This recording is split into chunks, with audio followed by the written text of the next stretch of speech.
Now it's time for Bleav in the ACC with our starting lineup. From Florida State, number 17, Charlie Ward. From Morehead State University, number 50, Lloyd. And from Murray State University, number 2, Kendrick Haskett. Get ready for the best sports show about the ACC in all the land. Bleav in the ACC starts now.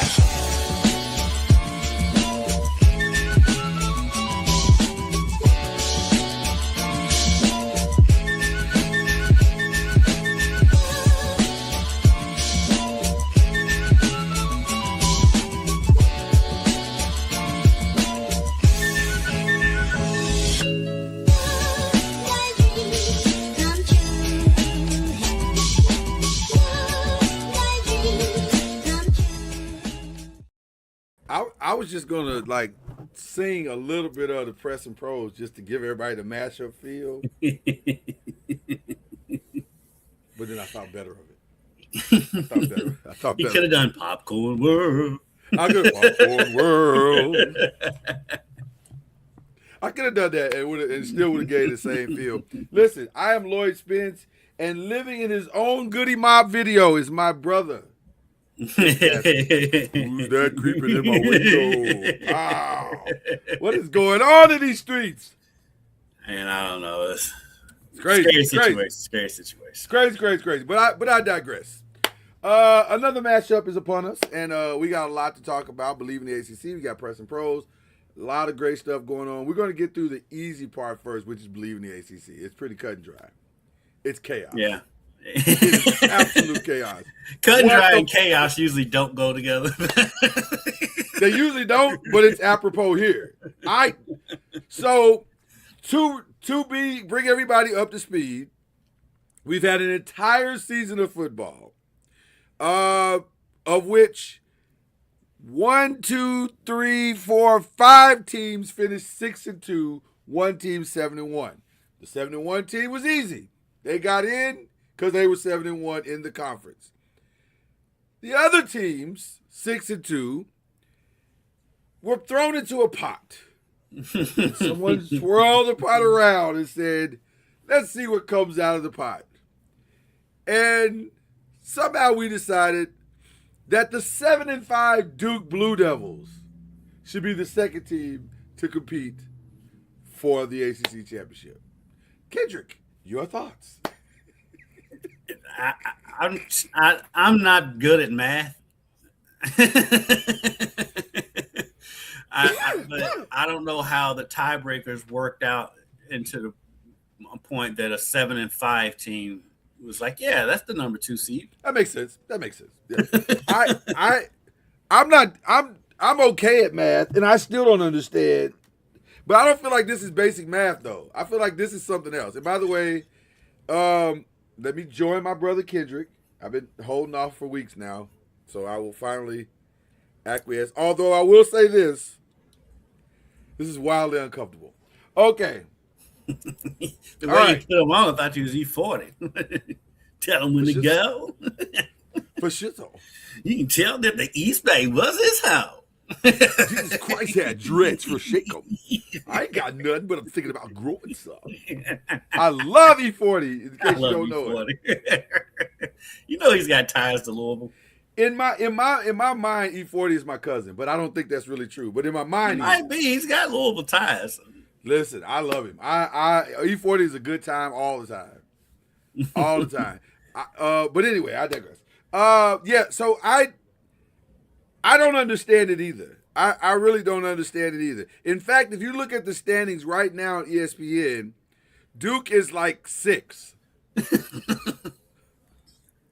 So I don't understand how we arrived at Duke being the choice for the ACC game based on the tiebreakers. Yeah, as I said, that's why I said I'm not good at math, and so I don't know how the tiebreakers. Is this a math problem? It's got to be some kind of math. Because I don't understand it any other way, and that's what I'm bad at. So Yeah. Well, I mean, I'm sure if we was to go digging through the tiebreakers, we could figure out how it happened. But I mean, I tried to put some stuff together and say, okay, well, maybe it's because this happened, that, and none of it made any sense. And then here's what makes it even worse: not even the highest ranked team in the country. Neither one of those teams. The two teams that are playing for the ACC championship, both are underranked to the best team according to whoever in the ACC, which is Miami. Miami essentially could make the college football playoffs, even though they didn't make their ACC championship game. But that's and by good the way, for Miami. Well, it's great for them. Listen, the U is back, baby. But the thing is Miami needs the game because for some reason, even though they beat Notre Dame, it doesn't matter. That's the other thing. So, in addition to having one of the best wins against teams that are potentially getting into the college football playoff, Miami is ranked after the team that they beat head-to-head. I don't know what's going on in college football today, but that's what's going on. And the wild thing, crazy. Too, and you know, we love making fun of Miami on this show because they're always back. And however, in their defense, and I'm coming to their defense in full force. Right. A, they beat Notre Dame. B, the experts keep saying, well, Notre Dame's playing so much better. Look how much better Notre Dame's playing. Notre Dame hadn't played anybody. They played two ranked teams. I guess you can throw Pittsburgh in there because Pittsburgh was ranked when they played. Right. 24. But that's it. And they lost to two of the three ranked teams they played. Yes, they blew out Syracuse. Syracuse is on the third string quarterback at that point. Yeah. And so you can't look at that and be like, yeah, they're playing so much better than Miami. No, they're not. Yeah. It's Notre Dame. It's the brand. Right. But the crazy thing to me is Miami's a brand too. It's not like we're comparing Notre Dame to like Wake Forest. It's like Notre Dame. Miami is a brand too. Miami is going to go 24-4 in their last two seasons and not make the playoffs either season. Yep. That's crazy. I'm not going to argue against the people that saying Notre Dame are playing better. They are playing better against an ACC schedule. Who did they beat? Boston College, Pitt, Syracuse, Stanford, North Carolina State. Where do these teams play? In the ACC. What team did they lose to? Miami. Who's in the ACC? So if we're talking about the schedule, Miami played better against the ACC than Notre Dame did because they lost to Miami. And then even you throw in Alabama. I'm like, okay, common opponent, Florida State. Alabama lost to Florida State. Miami went to Florida State and handled their business. Like, I don't understand any of this. I'll be honest with you. None of it makes sense. Because like Miami, it does drive me crazy because like Levitar is unlistenable right now because they're just talking. That's all they're talking about at nauseum. But and they always have this complex that everybody's out to get them because out to get Miami. Which in normal times I'm like, yeah, full of it. Right now, I'm with them. They got a legitimate case. They have a legitimate case. It makes zero sense. There's nothing you can tell me that will make sense. I feel as though this is setting up for Alabama to get the final spot. Or, and I throw out another name. I hate to say it, but I may not be wrong. There's a reason why Texas is 13th. Oh, yeah, they're trying to get Arch in there. Yeah. So, listen, we've talked about this since the inception of this show, is that in these playoffs, the TV show is going to win in the end. And so far, we have not been wrong. That's how an undefeated Florida State ends up on the chopping block to Alabama. That's how that happens, because the TV show wins out in the end. This may not be any different. Now, I agree with Kendrick that Miami is good TV. They bring a nice crowd. They travel well. They do travel. Well. They travel. They don't go to home games, but they do travel. Right, they don't go to home games, but they'll get on the road. So, it seems like Miami would be a good fit for all of this. Carson Beck is a name. So I don't know. It's just weird how this is all going to play out. But also, I'm kind of here for the chaos. I'm going to be honest with you. I'm here for the chaos, but Yeah. that's the other part of it too. Though I'm like, Miami brings the chaos.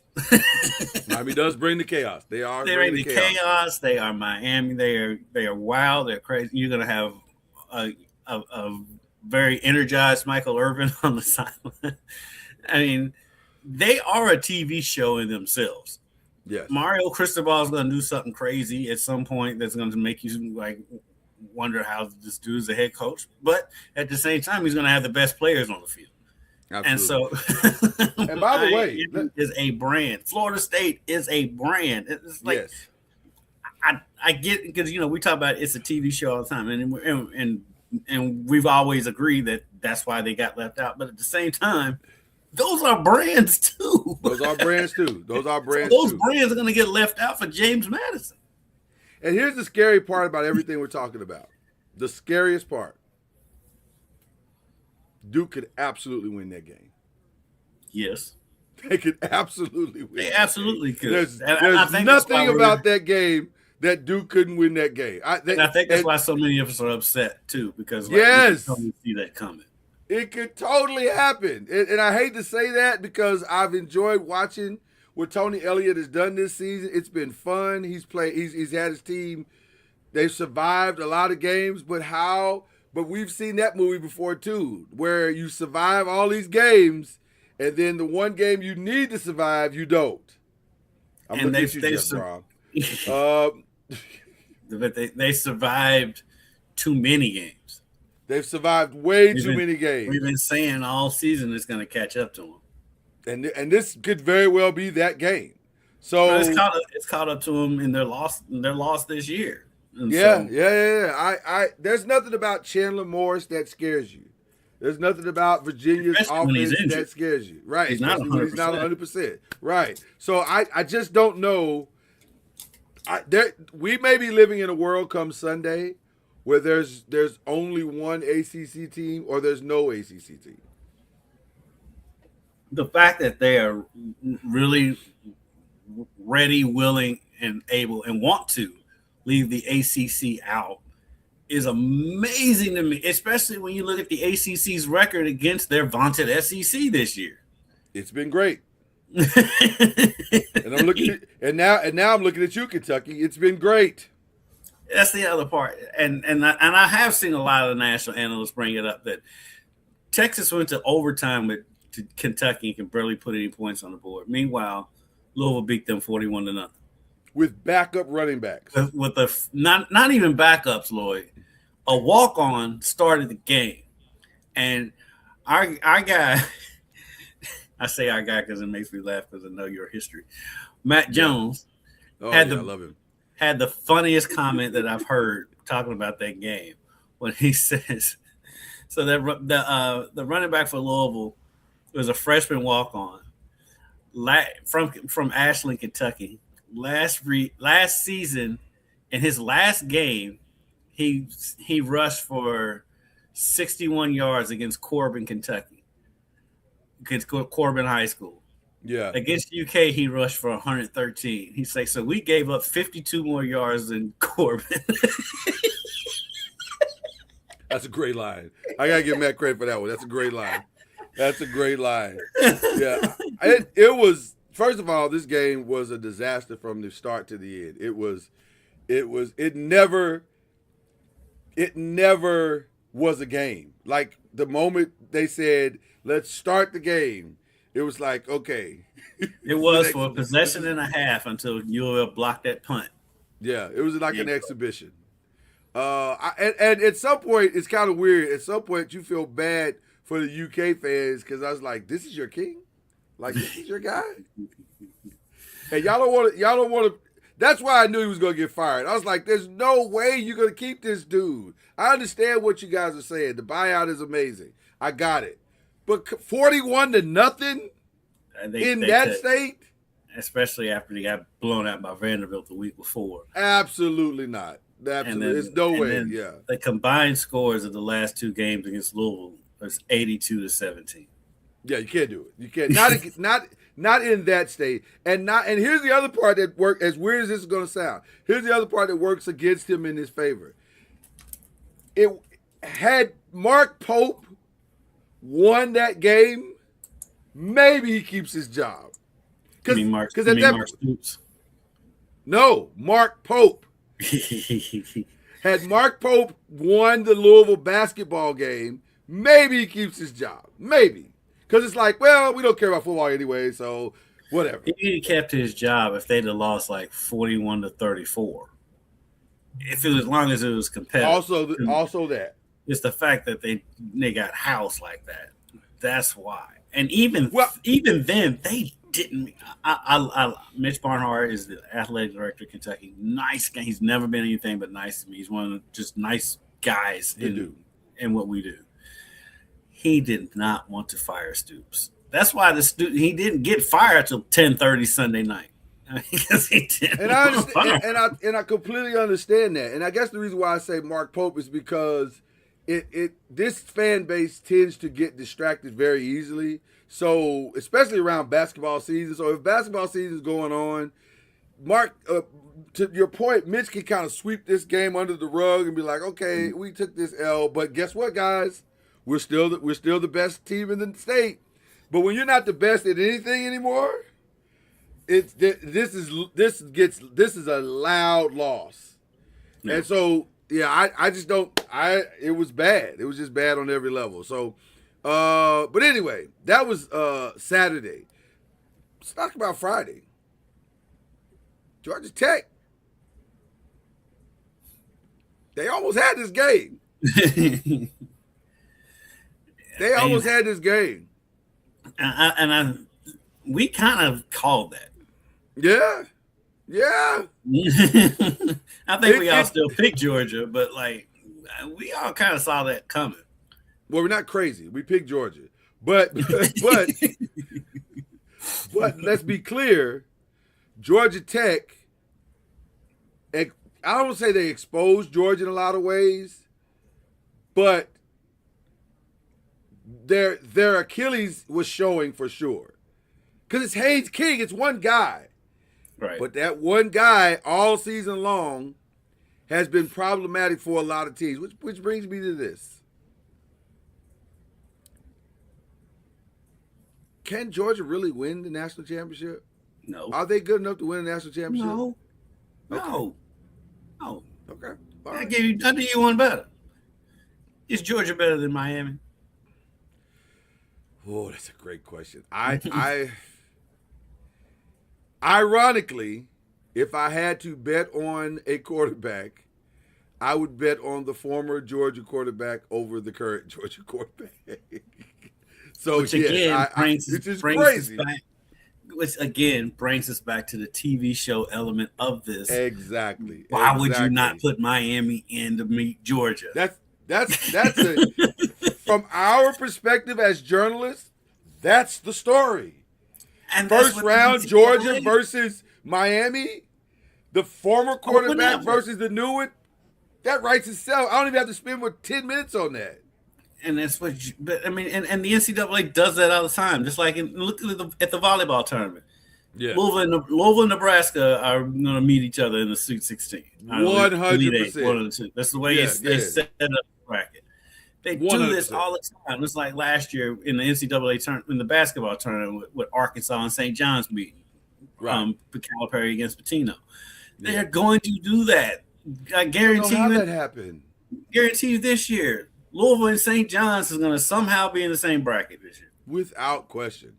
This is December 4th. It's without question. We do our show after Selection Sunday. Yep. It goes without saying. Miami trounced Pitt and had to, honestly, because that was the final nail in the coffin for anything that would. But apparently that wasn't good enough. Well, it may not. It may be too little, too late. Clemson beat South Carolina to give them, I guess, their 6th win. That was their 6th win, so that got them bowl eligible. I think that was their 7th. I think they got their 6th. I think that 7th. Okay. think they went over Louisville, got them both. Was there 6? Okay. Boston College beat Syracuse, and Syracuse was finally put out of their misery because it's been a long, awful season for Syracuse. I feel so bad for Syracuse. If their quarterback doesn't get hurt, I mean, we're maybe having a different conversation. Yep. Wake Forest lost to Duke, although they gave Duke all that they could handle, which is what Wake Forest does. Great to see that this is our representation for the ACC championship. It's going to be awesome to see that. Thank God this is over. Thank God this is over. In so many ways. Oh my God, this was a nightmare for Florida. This, in some ways, was worse than the season. Is that last year that they lost all those games? Was that last year? It was that. They went 2-10. That was last year. Okay, this was some ways worse than that because every week they had a chance on paper. It just never got off the paper. I don't know. But I think the paper was convoluted because of that Alabama win. It was. Yeah, it was. Florida State arguably has one of the biggest wins of the season. That tainted everything for us. Oh my God. The whole season we spent going, why are y'all losing games? This makes no sense. The team you beat is in the college playoffs. Sort of. Shouldn't be. Right. Shouldn't be, but that's where we are. Well, if they lose on Saturday, they won't be. Yeah, well, they shouldn't be. We'll see. We'll see how this goes. This has been a wild ride, to say the least. Virginia beat Virginia Tech. And if you watch the game, they finished the game. I mean, now rivalry games, to be fair, are always tough. Zero. Right. To be fair, rivalry games are always tough. Yeah. But there's nothing about Virginia in this game that said, hey, we can go win a national championship, with all due respect. And their record is fantastic. But you're not picking Virginia to win anything. And so and neither is this committee probably. They're not. I think Virginia. I'm confused about the rule, by the way. Virginia to win. I'm confused about the rule too, because we had some discussion about this the other day on one of the other shows. Is the rule that the top 5 conferences automatically gets bids? I think it's or is that the ambiguity of the rule? I think it's the top 5 gets it, but if the winner of the top 5 is ranked below one of the group of 4 teams, then the group of 4 gets in over the top 5, over that conference. So that's why the ACC needs Virginia to win.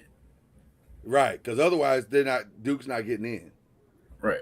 And rightfully so. A 5-loss team should not be going to. Even though I did see Heather Dinich on ESPN said it's not out of the realm for Duke to get in. Basically, James Madison would have to lose, and Duke could get in. That'd be crazy. That would be crazy. So if Duke got in, that would be the most ACC insane.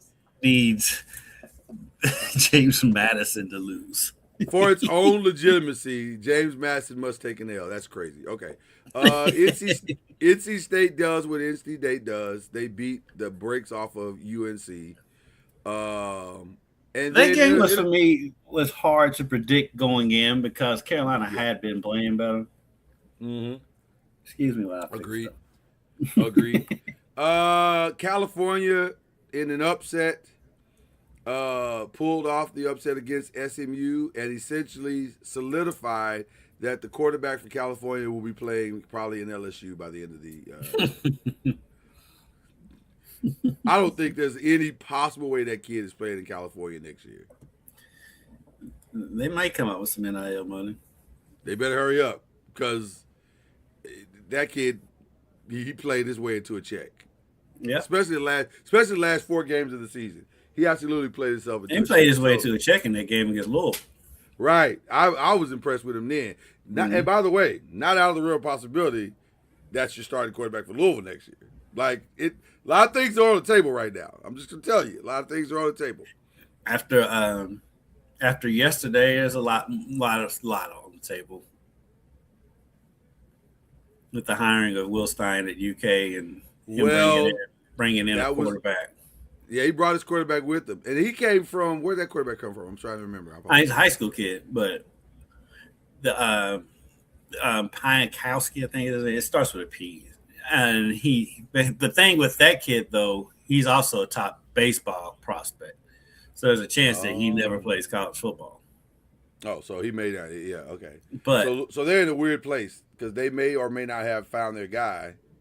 And they've got Cutter Boley there, who is a good quarterback, who I think is going to get all kind of offers this offseason. It's going to be a fun offseason to watch because Cutter Boley grew up a Kentucky fan. He's a Kentucky kid, but money talks, and he's going to get offers.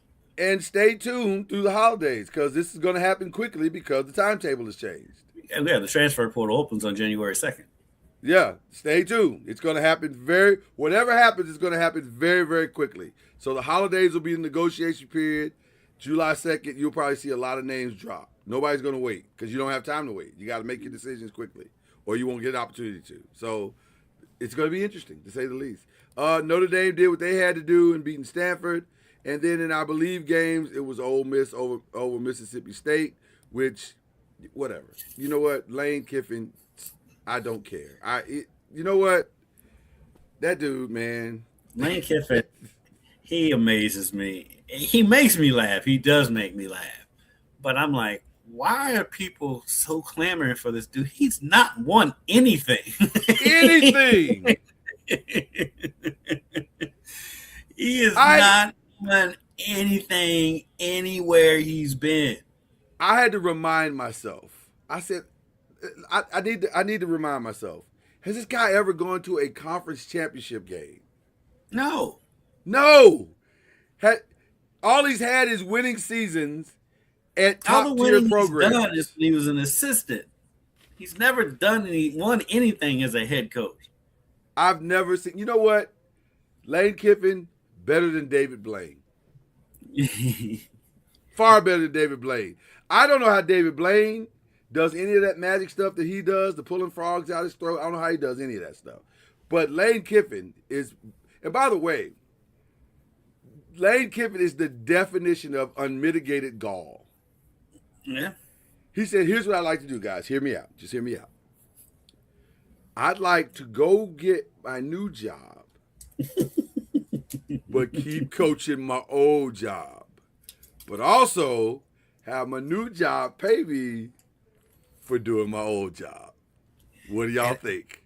And in the process, I'm going to recruit the best players off my old job to take my new job. To come to my new job. What do y'all think? And I wish I could have been in that meeting with the AD where he took off his glasses and said, "You have lost your mind."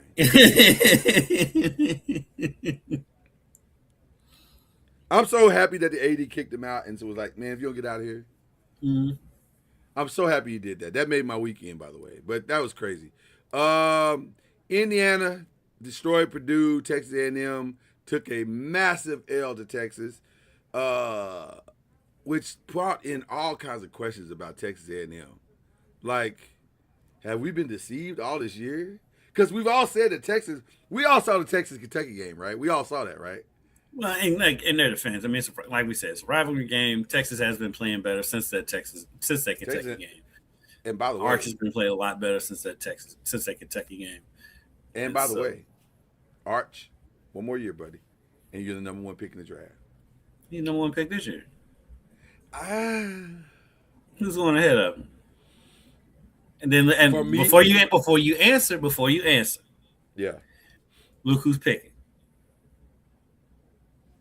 It's gonna be us. No, it's gonna be. Well, it might be Tennessee. It might be Tennessee. Well, if it's Tennessee, then no. But it could be your roommate. Well, it's either us, Tennessee, or the Jets. One of us is picking right. If it's the Jets,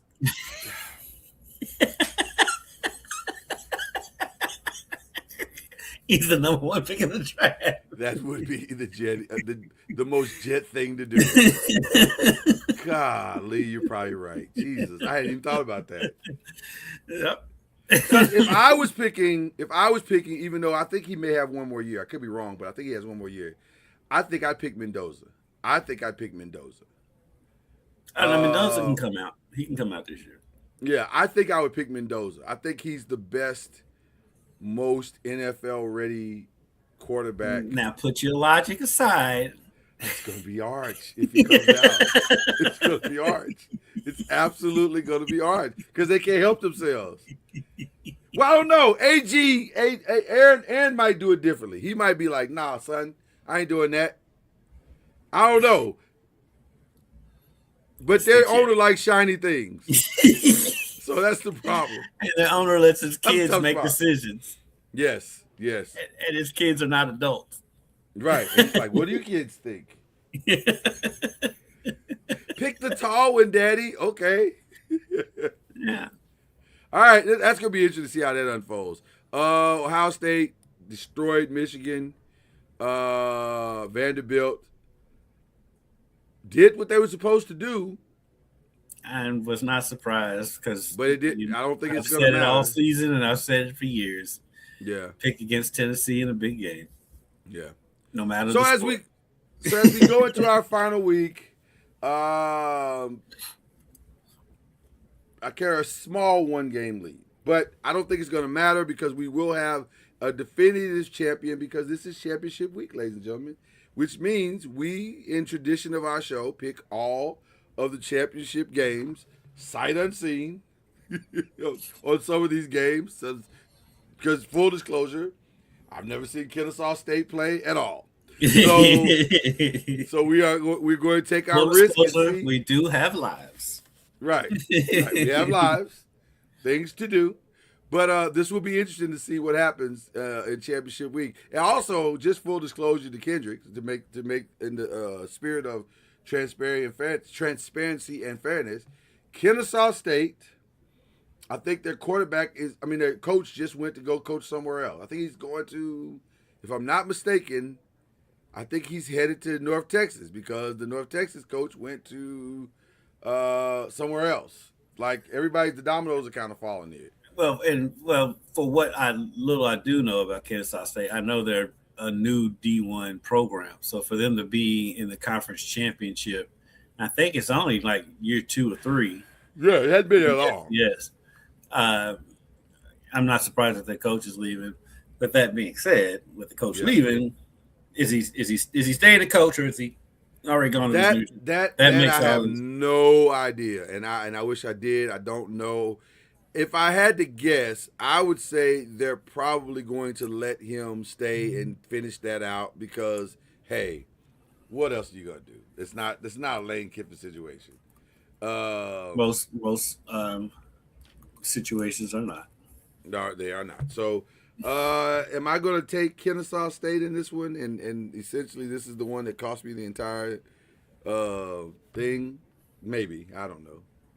I don't know enough about Jacksonville State. I know a little bit about both of these programs because they're Conference USA and Western Kentucky's in Conference USA. Okay, there you go.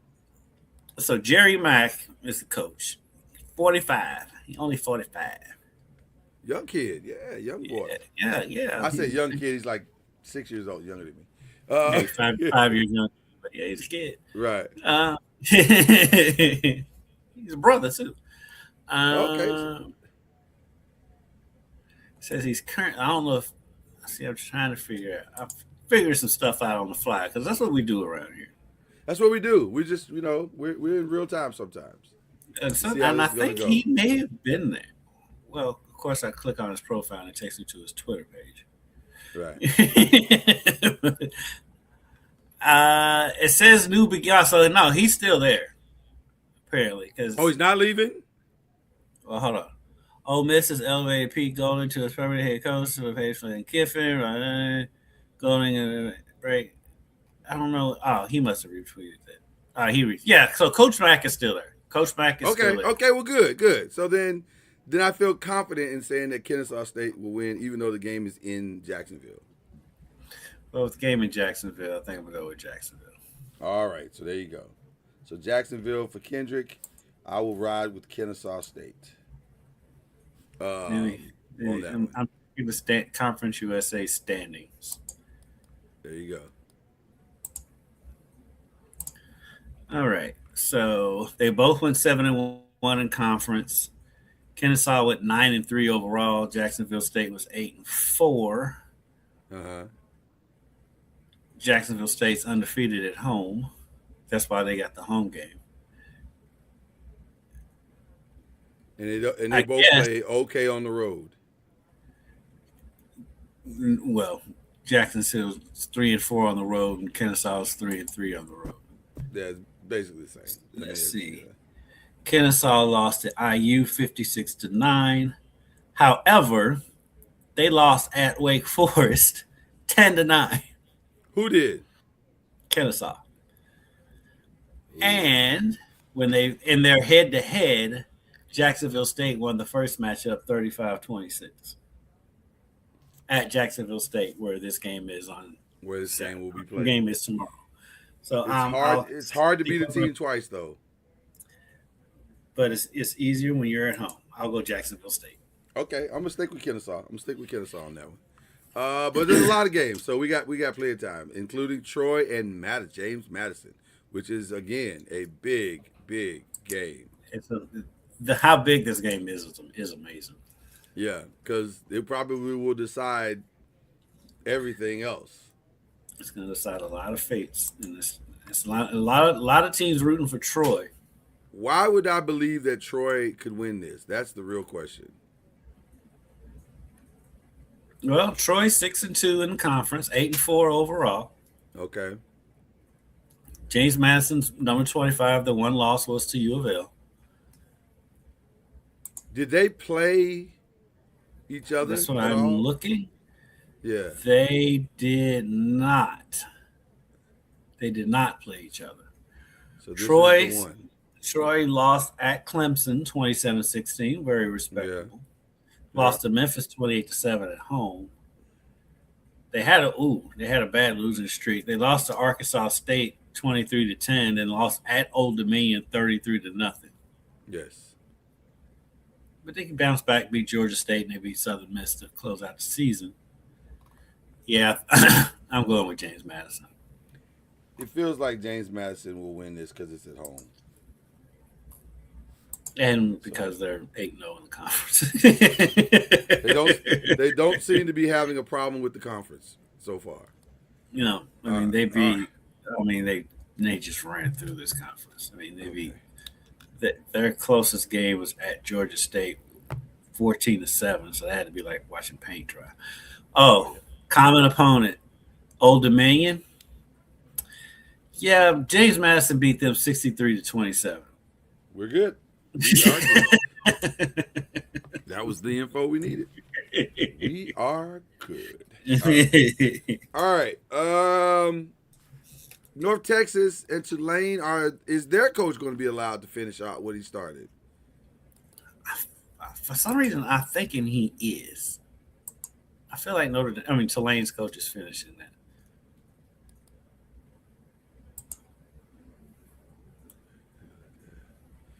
Okay. This is a brand new thing. Oh, this is nice.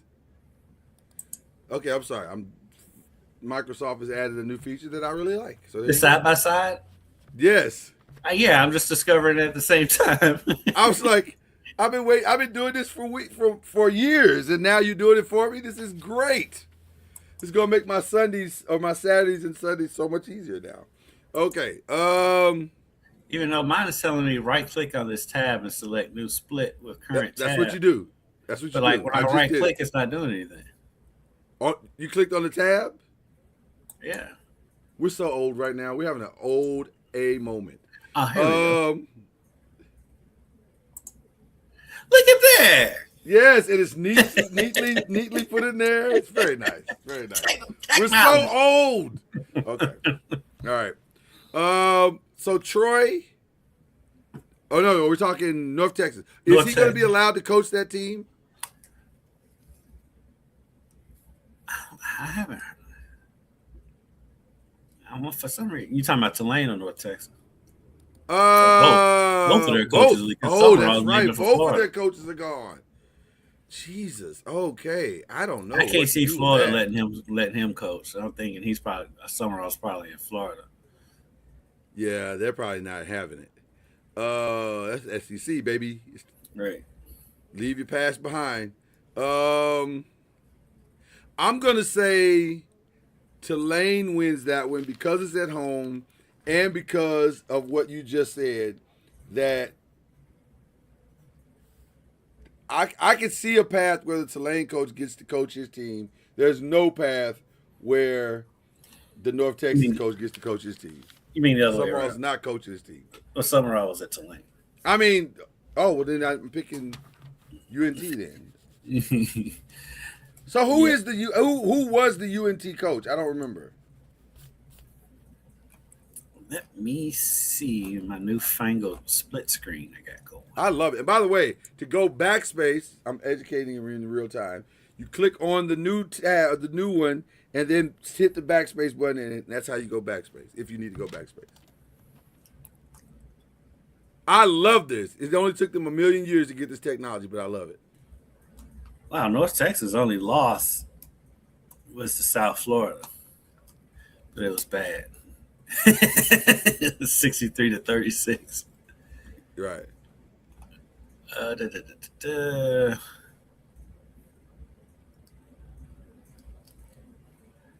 Who's playing in the Pac-12 championship? Just FYI, I'm just kidding. I'm kidding. I'm kidding.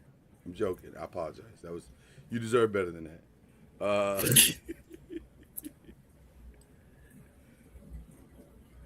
Because they didn't get an invitation at all. Neither nobody. Well, they're not a conference really. It's two They teams. have conference. They have conference wins and losses. It's just two teams cutting it up.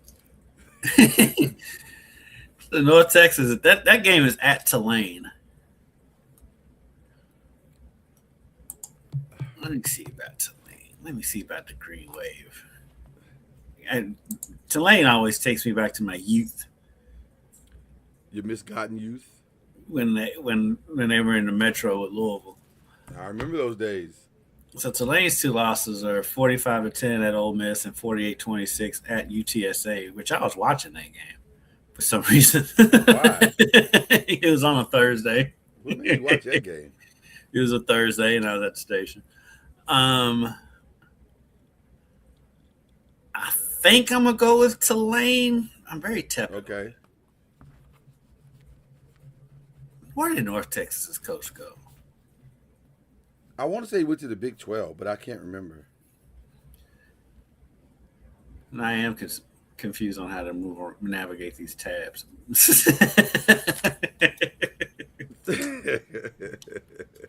So I wonder if I'm going to try something.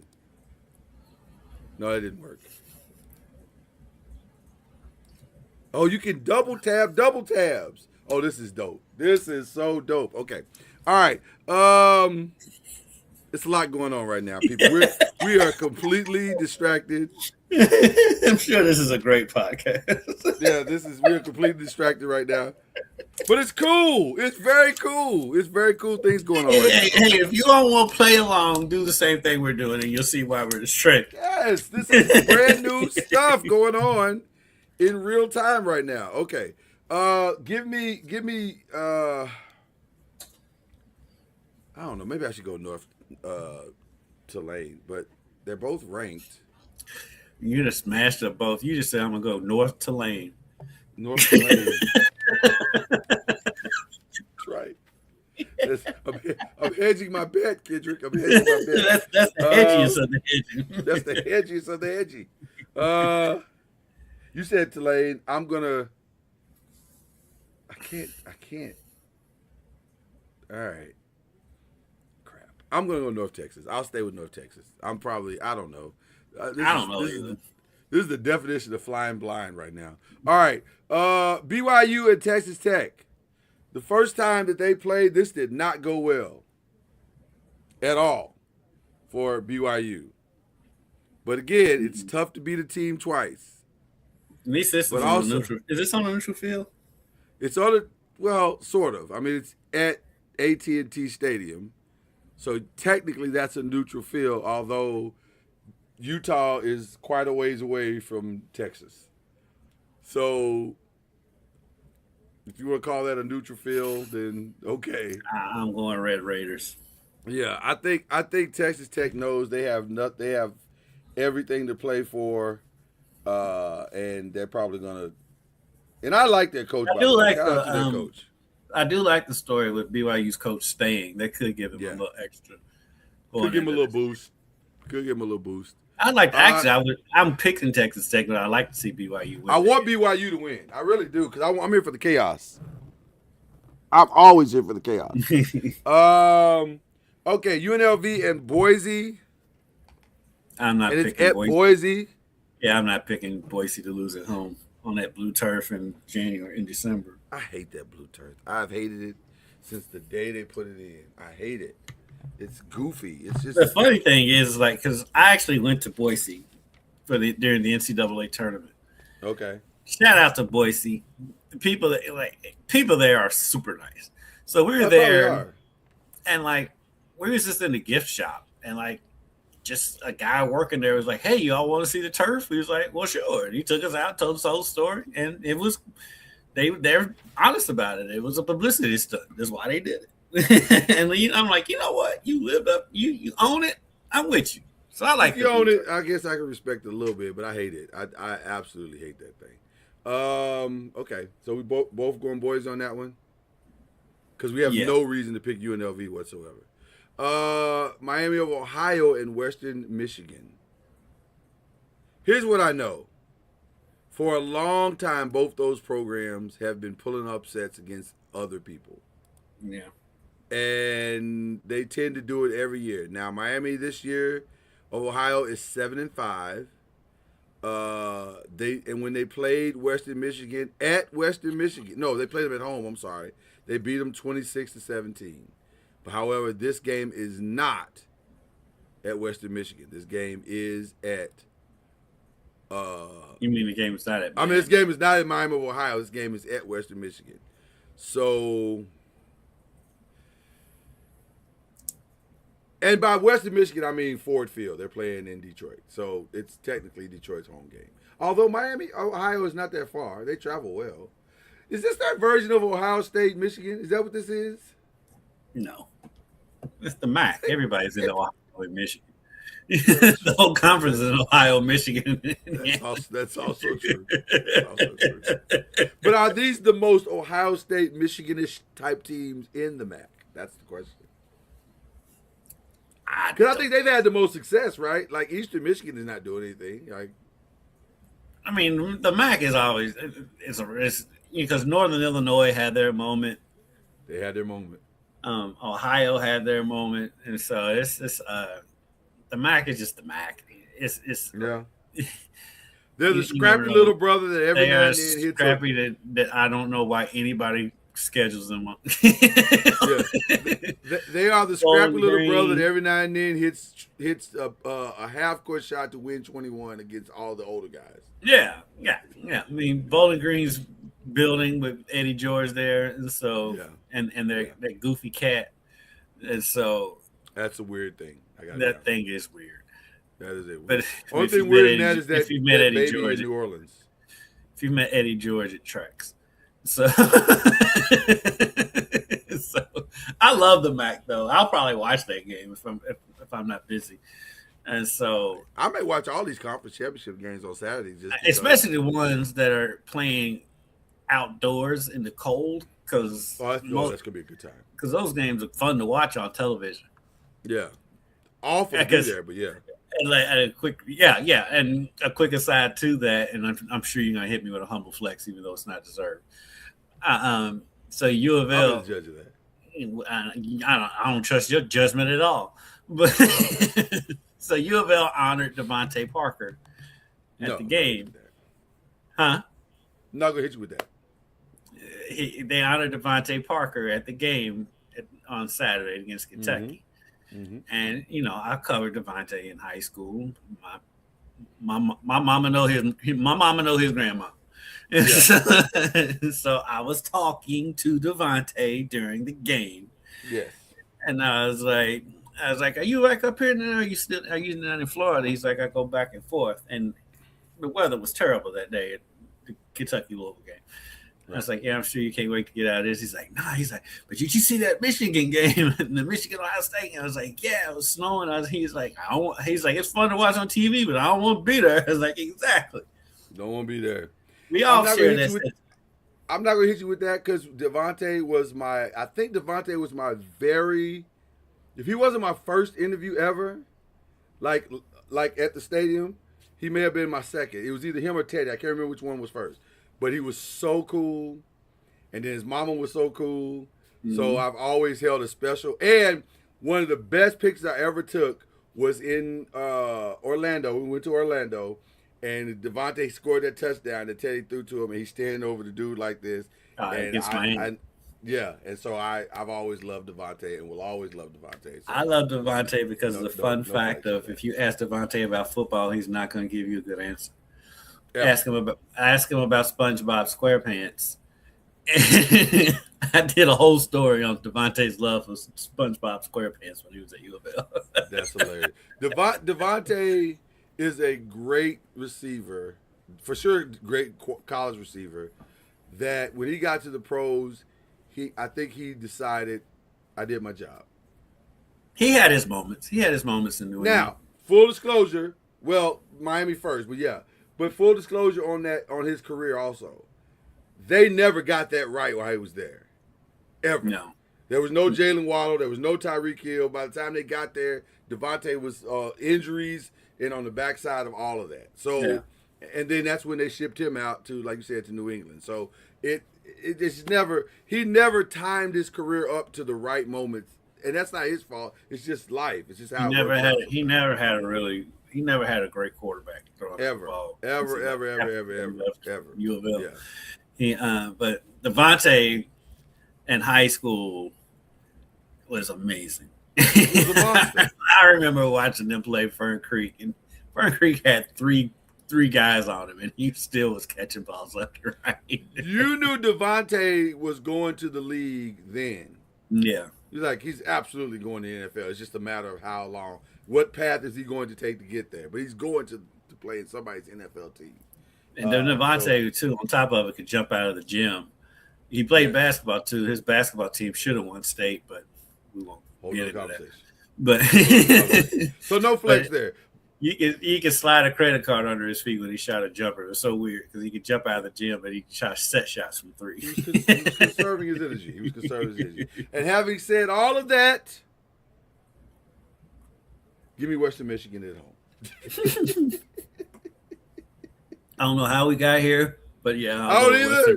But I was sitting there thinking, we haven't picked this game yet. So, are you going Western Michigan? Mm-hmm. Okay, all right. Now let's get into to the other stuff because this is when it gets really good. Plus, Kent Taylor went to Miami of Ohio. I can't pick him. I refuse to pick this. Yeah. Shout out to Kent Taylor though. We love Kent on the show. Georgia and Alabama. Like you said, it's hard to beat a team twice, so I'll go Georgia. I think it's Georgia. I think Georgia too. I just this ain't Alabama should have lost to Auburn. This ain't Nick Saban on the other side. This is the I like Kellen DeBoer. He's Kellen fine. DeBoer. He's fine, but I mean he's no Nick. Hey, you Nick never wasn't Nick. Yeah. That's why Nick's at ESPN. Let me be very clear. As much as this is Bleav in the ACC, the game I want to see is this one. Because I want to see if Indiana's for real. I think Indiana's for real. And honestly, I've been saying it all year. Resume-wise, Indiana should be ranked ahead of Ohio State. Indiana should absolutely be ranked number one in the country. Indiana's got better wins than Ohio State. That being said. Are you going to do it? You're going to do it? No. I do think Ohio State has the better team. You know what? I am going to go out on a limb. Heisman Dosa. I'm going with Fernando Heisman Dosa and the Hoosiers in Indianapolis. Because nobody's talking about him. This is Cignetti doesn't even have to work hard to motivate his team. All he has to do is write number 1 Ohio State on the board, number 2 Indiana, and go in there and go straight death row, here or straight NWA. Here's what they think about you. Ice Cube. But the thing is this is the least hyped number 1 versus number 2 team I've ever seen. Nobody's talking about this game. For some reason, nobody believes in Indiana, even though Indiana mollywopped Oregon. Plus, in Oregon, this game is kind of meaningless. They're both going to get in the playoff, right? Well, but it does. 100%. I think the loser 100%. does. The loser does. I think lose its bye though, possibly. Right. So there is that. They are kind of playing for the bye. Even though if it were up to me, they'd still get their both teams would still get their buys. I mean, they're undefeated. They went 12-0, both of them. And by the way, regardless of what happens on Sunday, on Saturday, I still think they're the best 2 teams in the nation. Mm-hmm. Regardless, I don't think Georgia can beat Indiana. I don't think Alabama can beat Indiana. I think Indiana is legit a top 2 team. I agree. Now, I agree wholeheartedly. So we'll I've been saying they should be number 1. I'm calling the upset. If you want to call this an upset, I'm going to call the upset because I think Indiana's going to win this game. Crazy thing is, I'll be in Indianapolis on Saturday, but I'm not staying for the game. You're not going to go. You're not going to stay for the game. No, the game don't start till 8:00. I mean, it will be late. I would have been there since 12:00. I do understand. I left the house at 10:00. I do understand. Listen, I do understand. And finally, the juggernaut that the nation is waiting for, that we've been talking about, Duke and Virginia. This is, you know what? You know what this is? Duke's going to win this freaking game. They are going to win. They are going to win. I hate to say it. And not only are they going to win, they're going to win in prime time. It's the 7:00 game. Now, it's the 7:00 because I know that the Big Ten's at 8. The Big Ten, I'm sorry, 8:00 game. They're both 8. Well, 7:00 my time. But yes, they're both going to be playing at the exact same time, and Duke's going to beat Virginia. The crazy part about it is no one will be watching this game. No one. Except for people that live in North Carolina and people that live in Virginia. But they'll have it on their four box. Surely. Oh no! I was gonna say Kirk Herbstreit. He's going Georgia, Alabama. There's no way they're sending them to Duke. No, yeah. So yeah. I mean, game day is going to Georgia, Alabama. They're not even going to Big Ten. Yeah. Although I would love to see. They should have went. Orlovsky won. What is Ryan Clark wearing? Ryan Clark is the only person who could wear a conservative outfit and still be like, "What is he wearing?" I can't wait to see it. I see the shirt he got on. All right. And Dan Orlovsky is literally tying his tie on here. Because Stephen A. is not going to let him have it any other way. Are you going Duke? You are going Duke? Yeah. You're not alone. You're not alone. I fully expect Duke to win this game. I really do. And at that point, do you fire the ACC commissioner at that point? Like, is it over for him? If they didn't fire him after this TV contract, then that dude's got 20 lives. He's got 20 lives at this point. All right. So there's your Bleav in the ACC, guys. I hope you enjoyed it. Now we transition to what we like to call the press and the pros. And you gonna play the open? I don't. You know what? Give the people what they want. Oh man, can I play the open? This computer does some weird stuff sometimes.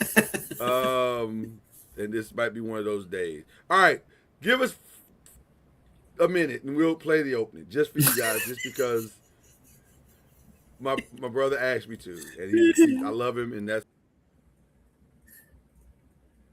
And I didn't expect you to go away.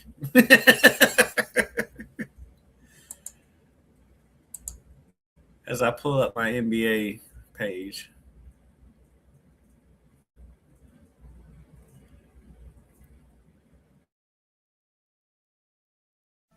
Scoop and y'all, we got it. Scoop and y'all, we got it. Scoop and y'all, we got it. Scoop and y'all, we got it. Scoop and y'all, we got it.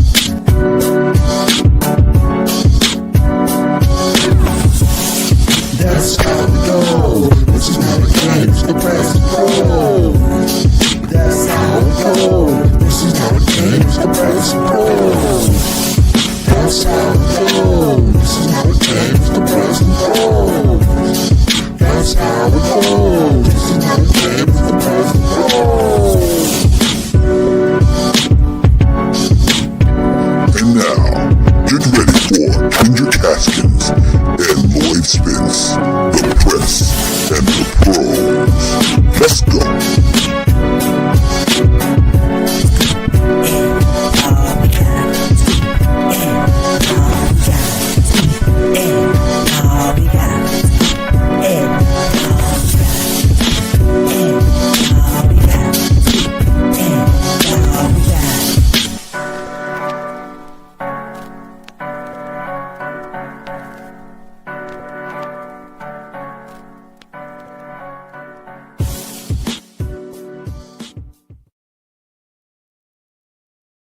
Here's what I'm mad at right now. Here's what I'm angry at.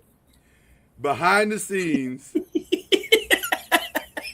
both of us were in here like, yo. I'm so mad right now because I was thinking the same thing. Like, ooh, ew. Hit that for the set. Hit that for the set. Oh, shout out to the Noise Band. Listen, we might have two of the greatest theme songs ever. I don't know. Let me just say this. I put a lot of these shows together early in the week. So I thought this was going to be a relatively calm, relatively benign show. Just some general NBA talk. And then shout out to Giannis Antetokounmpo and CP3. Who knew? So I don't even have their banners ready because I didn't know this was all going to happen. So here we are. So I don't even know where to start, if I'm being honest with you, because both are very intriguing stories. Where would you like to start, Kendrick? Because these are incredible stories. They're both wild. I have had time to dig the stories out, so that's good. But where would you like to start? You tell me. I'll let you choose. It's tough because it's two different areas of interest. With Chris Paul, it's all the salacious gossip stuff. With Giannis, it's guessing and prognosticating and trying to figure out how Golden State's going to trade for him, how Houston's going to trade for him, how the Spurs are going to trade for him. So on one side is the transaction that we all love, and the other side is the drama. Don't leave us out. Don't leave us out. Don't do that. I said the other side is the drama. Okay. That Lloyd loves. So because you're my brother, and because I love you, let's start with Chris Paul. So let's start with Chris Paul. I don't even know how to start this story. Okay, so Chris Paul is minding his own business, doing Chris Paul type things. Right. Doing Chris Paul things. Doing Chris Paul things. This is some bull. And I don't like this, and I don't like that. And he's running back and forth to the locker room, to the coach's room, telling everybody what he don't like and what needs to change and how we need to do it better. And they said, well, listen, we're going to go play in Atlanta. So be ready for the team play. And they gave him a time that apparently everybody else had a different time. Because they were in Atlanta and Chris Paul was not. I don't think he was with them when they made this announcement. I thought they sent him home. I thought that, and see, that's the part that that's the only part of this story I'm confused about. I don't know why he wasn't, I don't know if he was there and they sent him home or he got there. I don't know how that part went down. All I know is they told Chris Paul that your services are no longer needed. And he was like, huh? Are y'all waiving me? He said, no, we're not waiving you because we can't waive you until December 15th. But you are going to the house. And you're going to sit there until further notice. They put Chris Paul on punishment. How is it so bad wild that they could not wait 2 weeks to waive him? 2 weeks. What was he saying? What was he saying? And mind you, he just rejoined the Clippers this season. Bro, they literally just put out a video last week about how this is a historic situation and he's done this and he prepared them for Lob City. He was the reason why Lob City was Lob City. They've been celebrating his return all season long. And now he's not the reason why they're terrible. No. It ain't him. The reason why they're terrible is the guy that he sits next to and talks to every week. Well, the guy that's sitting at home, Lawrence Frank. No, not that guy. On the other side, Kawhi Leonard, the guy Lawrence Frank signed. Well, he never plays. Yeah, well, again, it goes back to Lawrence Frank. It all goes back to Lawrence Frank. How is he doing this? What pictures? Maybe you know what it is? I'll tell you exactly what it is. All that stuff that went down with the company thing, Lawrence Frank has all the paperwork. And that's why he still has a job. But I've never understood how he got the job in the first place. He was a terrible coach. And so I've never understood the Lawrence Frank thing. Just like we laughed about the Jets earlier, it's the Clippers. Oh my God. Is Lawrence Frank the Lane Kiffin of the NBA? Because the only reason why is because he hasn't had nearly as many jobs as Lane Kiffin had. That's the only thing stopping him. And nobody's hired him away. Nobody's gone in there wanting to hire Lawrence Frank away. Lawrence Frank has gone through the whole interview process like every other employee and gotten the job. Didn't Lawrence Frank start the same way Eric's supposed to start in the video room? I believe so. So. Talk about two diverging paths. They are not the same at all. I mean, technically, Amino Hassan had the same path too, but yeah, that's true. That's very true. Shout out to our boy Amin. I don't understand why this got so bad and why. Because, so I don't even know where to start. Okay, let's start at the fact that it's not. He played for the Clippers, so it's not like you don't know who he was. Like you knew what he was when you brought him back. I'm pretty sure Lawrence Frank was there then. That's what I'm saying. Because he was Doc's assistant. Yeah, he was an assistant. He wasn't the GM, but he was an assistant. Yeah. Which listen, also very shady situation right there in and of itself. Like, how did you become Doc's boss? But that's a different conversation for a different day.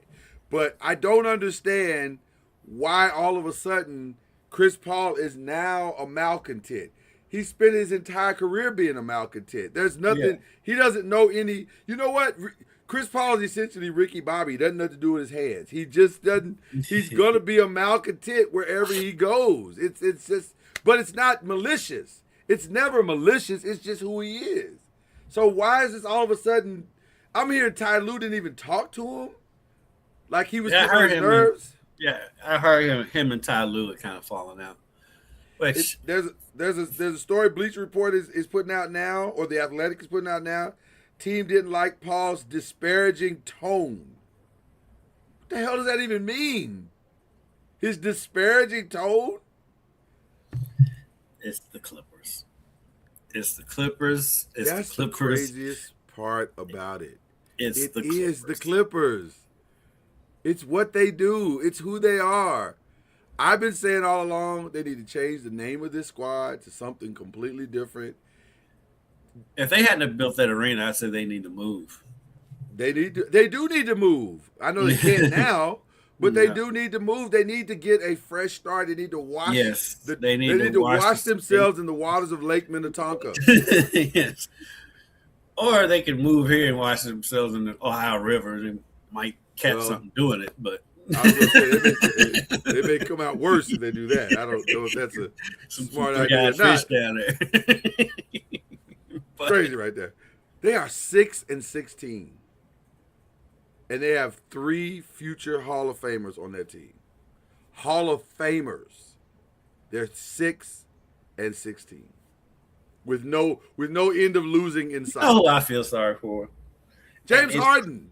It's crazy that James Harden is a sympathetic. Free figure James in this Harden. movie. Please, I've been free saying it James for the last 2 weeks. Free James Harden. He doesn't deserve this. No, I mean, He doesn't deserve this. This is Free the that second man. time.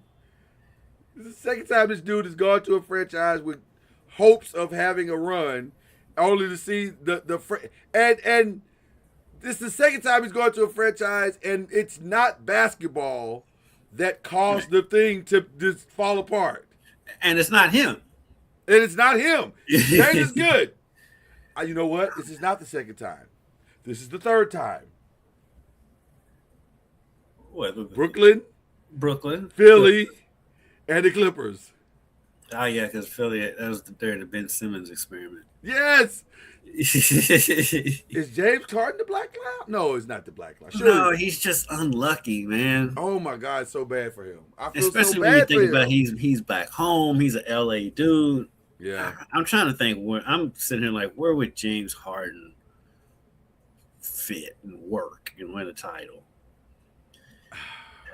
Jesus. A title? It wouldn't be Golden State. Actually, you know what? He'd fit in with your boys, but it's never going to happen. You know what? We'll get to that in a minute because that's not necessarily a bad thing. I think it totally works. It'll just never happen because Yeah. the Clippers are not going to trade to the Lakers. But desperate time calls for desperate measures. So Steve Ballmer ain't going to ever be that desperate. When he hates the Lakers. Maybe Orlando. I like that in Orlando because I like they James need some leadership. They need some leadership. And they're always hurt. I mean, James Harden, say what you want about him being out of shape. Never hurt. James Harden is always there. James Harden's going to give you if he's not going to give you 82, he's going to give you 78. The best part of James Harden's game is that he's cultivated it to be very injury free. Like And he plays can play the style forever. of basketball. Yeah, he plays the type of basketball that is risk averse, and that's smart on his part. That's very, very smart on his part. What do you think about maybe, even though they're not doing anything this year, Okay. but next year, the Pacers, You know what? him and I Howard. was right before you said it. I was thinking in my head. I kind of like that, at least for this year, because it at least maybe salvages this year. A little bit anyway, because I think they could probably sneak into the play-in if they had a James Harden. Now, it depends on who they keep though, because I think the Clippers would probably want like Mathurin back. Let me see. Let me look at- I'm okay with Let me look at the Pacers that. roster. I do like putting Halliburton and Harden together. What about Miami? If you could somehow keep a core of Adebayo, Hero, and James, I don't think you keep Hero though, and I'll be gotta fine keep with that. Hero. No, you don't. Not if you have Harden. You can go Harden because with Khalil Ware coming on, your core could be Khalil Ware, Bam Adebayo, and James Harden, and you got Powell there. You don't need Hero out there not guarding anybody. Well, James I like don't that. guard anybody either. He's better than Hero. That's true. James actually, his defense has gotten better. He used to be horrible on defense, but he's not anymore. I'll say this about that shout out to Dan Bell. No, he's too old. It- Part of the reason why they let him go is because he's old. Well, but here's the reason why I think it could be a possibility, and this is one reason only, because he and JJ are friends, and the experience him and Bron are friends, but you don't need him and Brian are friends. You don't want the two oldest people in the league on your team. Well, you might if for the accountability, because I think JJ is a little frustrated with what LeBron has been doing lately.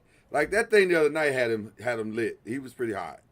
I don't know if you saw that. LeBron was kind of hot. You try to call play, and LeBron's over talking to the Phoenix bench. Yeah, right. I was like, "What are you doing? Like, why are you?" If you read or listen to that book on the Lakers, you're not surprised that happened. Yeah. Well, so that brings us. So that is a smooth transition to the other thing that's going on. So I'll take you back 2 days ago, Kendrick Haskins. And on some very off-brand, obscure websites and Twitter handles, you started hearing rumblings that Giannis is about to ask for a trade. And I'm like, first of all, I don't know you people, so I don't know if I'm going to take anything. These feel like parody sites, and I'm not going to take them seriously. Although that would be the greatest thing of all time. But Tuesday night, it started getting louder. So I had to start taking it a little bit seriously because it started getting louder. Come into Wednesday, and out of nowhere, 2 stories broke. Number one, Mark Walters, the new owner of the Los Angeles Lakers, has decided that he's going to merge the broadcast company that in LA that shows the Dodgers with the broadcast company that shows the Lakers. So they will now be under, it looks like they're going to eventually, or here in the next few people in LA will actually be able to watch their teams finally. On that one station. That's been so weird. That TV situation out there is strange. It is. It's very strange, but it looks like they're going to have it on one station, which is going to bring in a ish ton of revenue. Yeah. Now, why would you need this much revenue? Because things are about to financially change in Los Angeles. There's still a salary cap. Yeah, but you're hedging your bet. This is what I understand about Mark Walters. Or just about understand. Part of me is just coming back at you because I just don't want you to have nice things. I know that, and I appreciate that. I can appreciate that. I can. I really can. And by the way, there will be many of you that will show your face. But the problem is this: you don't spend $10 billion to wait to win. And NBA owners are the most obsessed with making splashes. They are the most obsessed. Especially new owners. They're the most obsessed. How Phoenix is in the trouble. That's how Phoenix got in this trouble all along. Right? But the fun thing, real quick. Go ahead. Yeah. My man Stu Gotts, who's is wildly clowned as like the village idiot, but he's not. He called that from day one. He did. You gotta give him credit. He did. He did from day one. It has been a disaster in Phoenix. Yep. And shout out to Draymond Green for trying to bring Matt Ishbia some measure of trying to get his reputation back. He brought him on the podcast and interviewed him or whatever. So, Matt jumped out there a little too soon, a little too fast. But the difference between this jump out with Mark Walters and Matt's jump out is that Mark's done this before. Let me take you back to 2017, 2018. The Major League Baseball champion is the Boston Red Sox. They had just won the title. They're living high on the hog. And Mark Walters comes out in the Dodgers uniform and says, you know who we're going to trade for? Mookie Betts. Everybody goes, yeah. Mookie Betts? How's that going to happen? Why would Mookie Betts leave a championship squad to go to the Dodgers, who hasn't been winning anything? Turns out he was the first piece to drop in a splash move by the Dodgers. So there's a pattern here, people. And by the way, last week, who they brought in? Again, yeah. There's no salary cap in baseball. There is no salary cap in baseball. But again, if you read the tea leaves, as I know you're good to do, there's a reason why you do that TV deal right now, because you're hedging your bet. Because you're saying to your fan base, don't really care about the second apron. We're going to win. Whatever that means, we're going to win. And we'll pay to win. I've already paid $10 billion. What's another $100 million? Could be paying. Who cares? He could be paying that just because he's bringing in more Dodgers. It could be a little bit of both. Didn't they just sign somebody yesterday or bring in somebody? Yeah, I think they did. Listen, it could be it could be all of that could be Don't true. do that. Everything you're saying could be true. Don't do that. Yeah. I hate it too. I'll be honest with you. I hate it too. Especially since it has no rhyme or reason to it. Like I've tried to Google it and I was like, what does it mean? Well, it doesn't mean anything. Then why are we doing it? Why are we doing things that don't mean anything? Okay, I'm sorry. All right. Anyway, so the tea leaves. That was a weird rant that I just went on. So the tea leaves say, and by the way, this comes up at the most, like, now to be fair, the record is awful. They're an awful team. The Bucks are awful, and it makes no end in sight. Right, it with makes no no end in sense sight. for them to be bad. That bad. Yeah, but they are that bad, and so the reason why Giannis comes up to make this statement now is because December 15th, everything's now in play again. So now you can see the trades. Everybody's roster is available. So now things can be done. So that's why he's making this happen now. But here's my other theory. I think there are legitimately only two teams in play that they've talked to, that they've back-channeled. The Knicks, the Lakers. Now, is the Warriors a possibility? Yes, but they don't have nothing. So they got to make something happen. There'll have to be another team involved. Yeah, there'll have to be another team. And by the way, there may have to be another team involved with the Lakers if we're being honest. It would. Yeah, it would. But it's a little bit easier because the third piece in the Lakers situation is probably LeBron James. So then, now, although that also narrows the scope of the deal, because there's only a few teams that a no-trade clause LeBron James is going to go to. Probably Golden State, probably Dallas, maybe Cleveland, maybe New York. Maybe Miami. Maybe Miami, but I doubt it. I doubt it. Him and Pat don't really vibe like that no more. Because Pat don't let him do what he wants to do. Right. But the list is small. Let's just be very clear. The list is very, very small. Mm-hmm. So it makes it very interesting because I do believe Milwaukee's best path to get a really good deal is right now. Because the longer you wait, the harder the deal becomes. I'm gonna throw another team in there. Throw another team out there, please. That makes total sense and would wreck the league. Okay. OKC. So let me tell you why that makes sense. Makes great sense. They've got all the collateral. They got everything, and they can trade for them, and it won't hurt them whatsoever. And you got players. Now, I don't think that deal gets done without Jalen. I think that's impossible to do that deal without Jalen. I'm taking Jalen. If I'm Milwaukee, I have to have Jalen. I know, but I don't want to go. I don't want to go to obscurity. I want to at least be somewhat competitive. So I got to get something.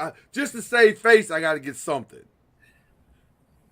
Now, You're right. Now hold on. Now you can figure out what that something is. If you can go get a third team that'll send their best player to me, and I'll send them some of my pick. Because listen, if I'm OKC, I got all kinds of picks up to, and here's what's crazy about what you just said, up to and including probably and potentially the number one pick in the draft, which came from where? The Clippers. See how this all works together? But see, this is why I think they could maybe pull off the deal without giving up Jalen. Because this year's draft is going to be loaded. Because this freshman class in college basketball is ridiculous. And they've got 3 first-round picks. They do. They could trade 2 of those to Milwaukee and get Giannis. I think they can do it. To be clear, 3 first-round picks this year. That's what everybody needs to understand. This year. They could trade they could give Milwaukee all 3 of those, and they'd be fine. They're 21-1 now. Now, on the other side of that, though, on OKC side, like, why do you need Giannis? You don't. That just makes you better than you were better. I can see Like you're better now, and you would be just better than that. So I can see a scenario where OKC is included in a 3-team draft trade just to because say they they've did got it, just to because they've got facilitate some so stuff. because they've got so much. Well, let me tell you why I don't think that's going to happen, and there's only one reason. I think Giannis is sick of being in small markets. He's sick of it. True. Yeah. And I think he's ready for something else, which is why, again, the scope of this deal is very narrow, and there's only a few teams that fit the criteria: winning, the scope of the market, and the opportunity to compete, not just for the now, but for the long term. So those are the three criteria. That narrows the field down considerably, which was why I think the Warrior thing may not happen because they don't have the pieces, at least not by themselves. And also, what we're talking about. That's why I think. That's why I kind of think the Thunder figure in if it's between the Warriors and the Lakers because it'll have to be a 3-team trade.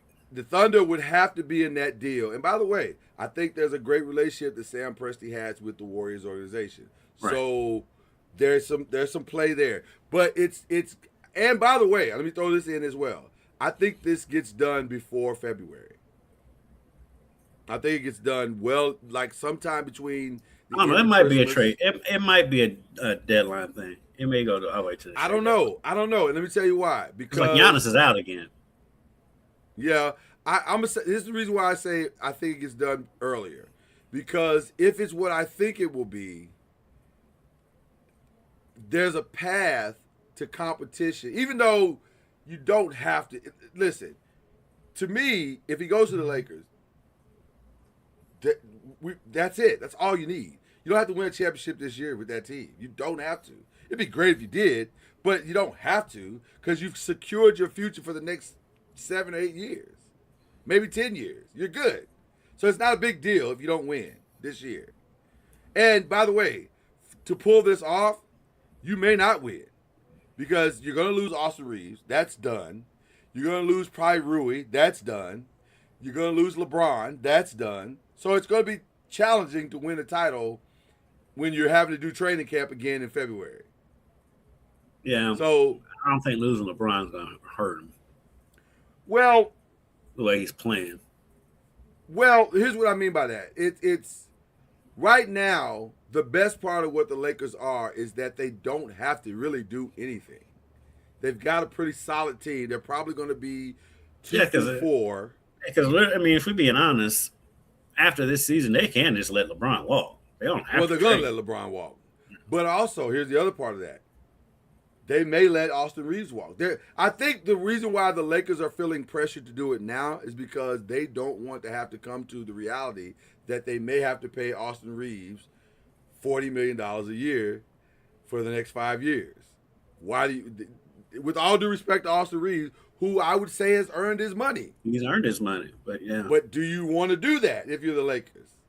That's your backcourt for the next 5 years. I don't know if that's what they want to do. I think they want another superstar that could propel them squarely at least into a championship conversation and opportunity. And I don't know if Austin is that. I think Austin is a beautiful complementary piece, but I don't know if he's the guy that's going to put you over the top. Giannis is the guy that puts you over the top. Right. So, but again, if you're the Lakers, you don't have to force yourself into anything just yet.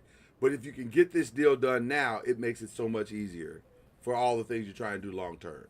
And again, it's on brand with Mark Walter's patterns. He started with Mookie, i.e. Luka. Then he started bringing in Freddie Freeman. Then he started bringing in Shohei. And then by the time, now he's got a team that's probably going to run Major League Baseball for the next 50 again, I'll point out that there's no salary cap in baseball. You keep pointing that out if you want, but it doesn't change what I'm saying. And you know that, Grizzlies fan. Speaking of the Grizzlies. Why? I don't even watch them. I don't know why. They need to go ahead and just trade John. Well, what's interesting about what you just said, and that's where I was headed, and I'm going to speak from a journalistic perspective when I say this. Tim McMahon out of Dallas, and I forget who we did the piece with, so I apologize for not giving that journalist credit. But it felt like a hit piece because the piece was all of these anonymous executives in the NBA talked about Ja and LaMelo Ball's value, and they basically, for the most part, trashed them. They don't have any value. Ja's already washed up at 26. He's got to rehabilitate his right. Anybody says that's dumb. And let me say this: I'm not a fan of that. I know Kendrick's not a fan of that. With anonymous sources, put your name on it. If you're gonna say it, put your name on it. Because 9 times out of 10, these executives that you're talking about are mid-level to, maybe low-level vice president type of thing, vice president of concessions kind of stuff. So, the anonymous sources can be anybody. So, I don't love that they did this piece, but also, Ja, when you're putting your finger in Klay Thompson's face, right? You're not helping yourself, buddy. Like you're not. That's crazy. With a little wet, Clay's comments after that were so dead on. Spot on. That I would hope, even though I've given his history, I know he didn't listen.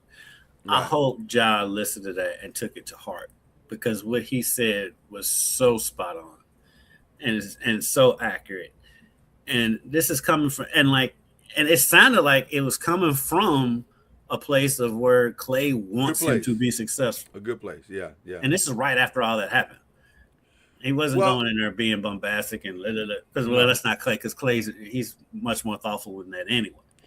And so, in the words of the prophet Chris Brown, Ja, how you gonna hate outside the club when you can't get in? Like you're not in. Like I know you think that you're in because you had a couple of good seasons, but bro, right now your career is Isaiah Thomas, the second Isaiah Thomas.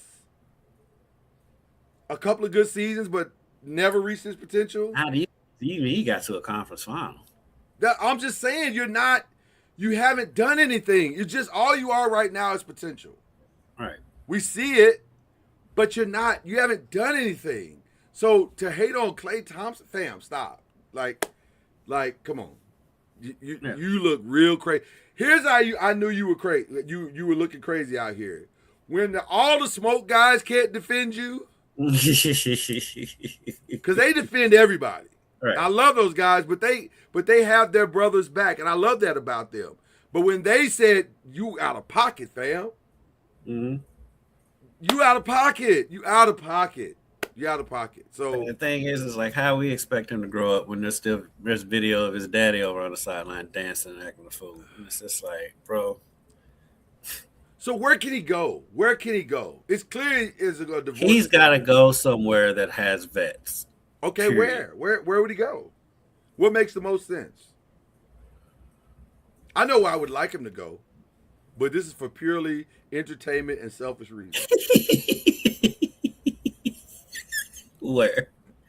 Detroit would probably be a good fit for him. No, I don't want to mess that up. They got a good thing going over there. Don't mess that up. I would love to see him be the new Jordan Poole in Golden State. Golden State would be good for him.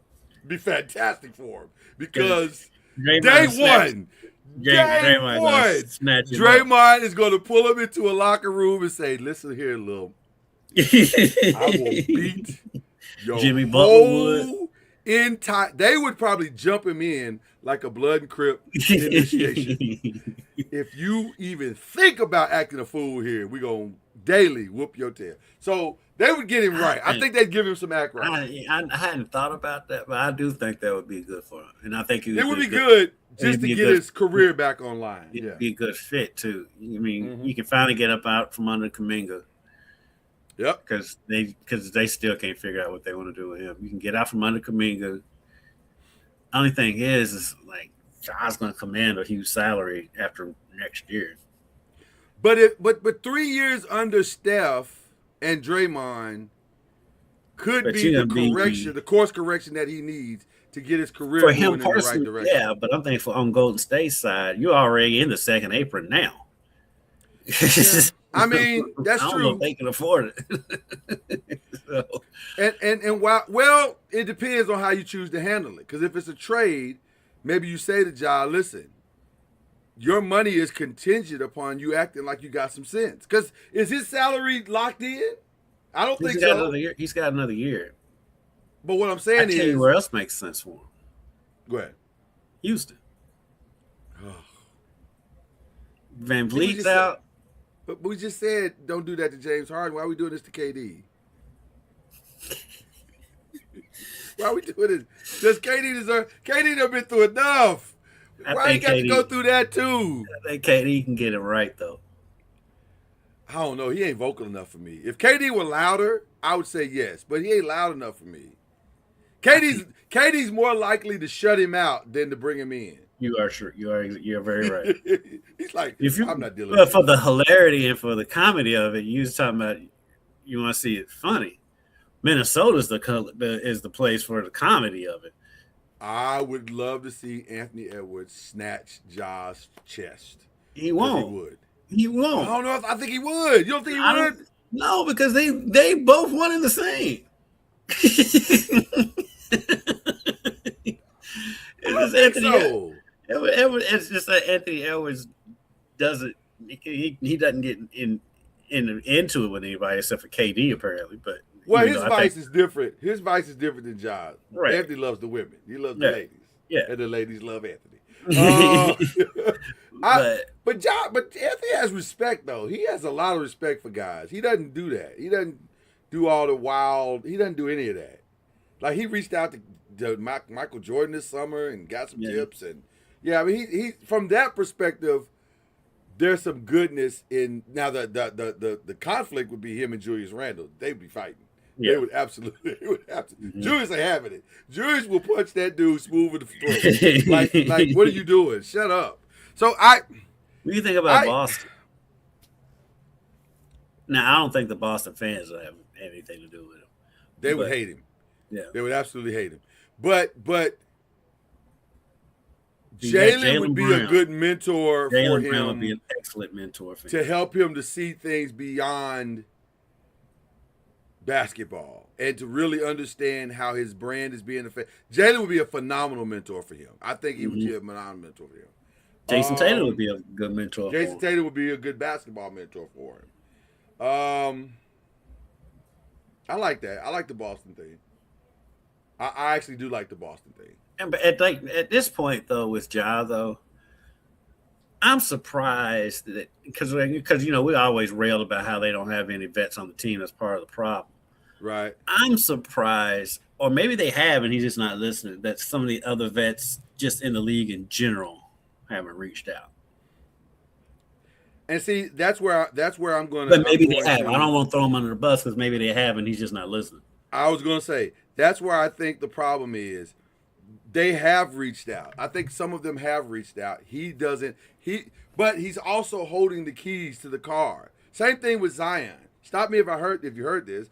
Zion Williamson out for the next 3 weeks and will be evaluated. That's like a ritual now. Like his last 4 seasons have gone exactly the same way.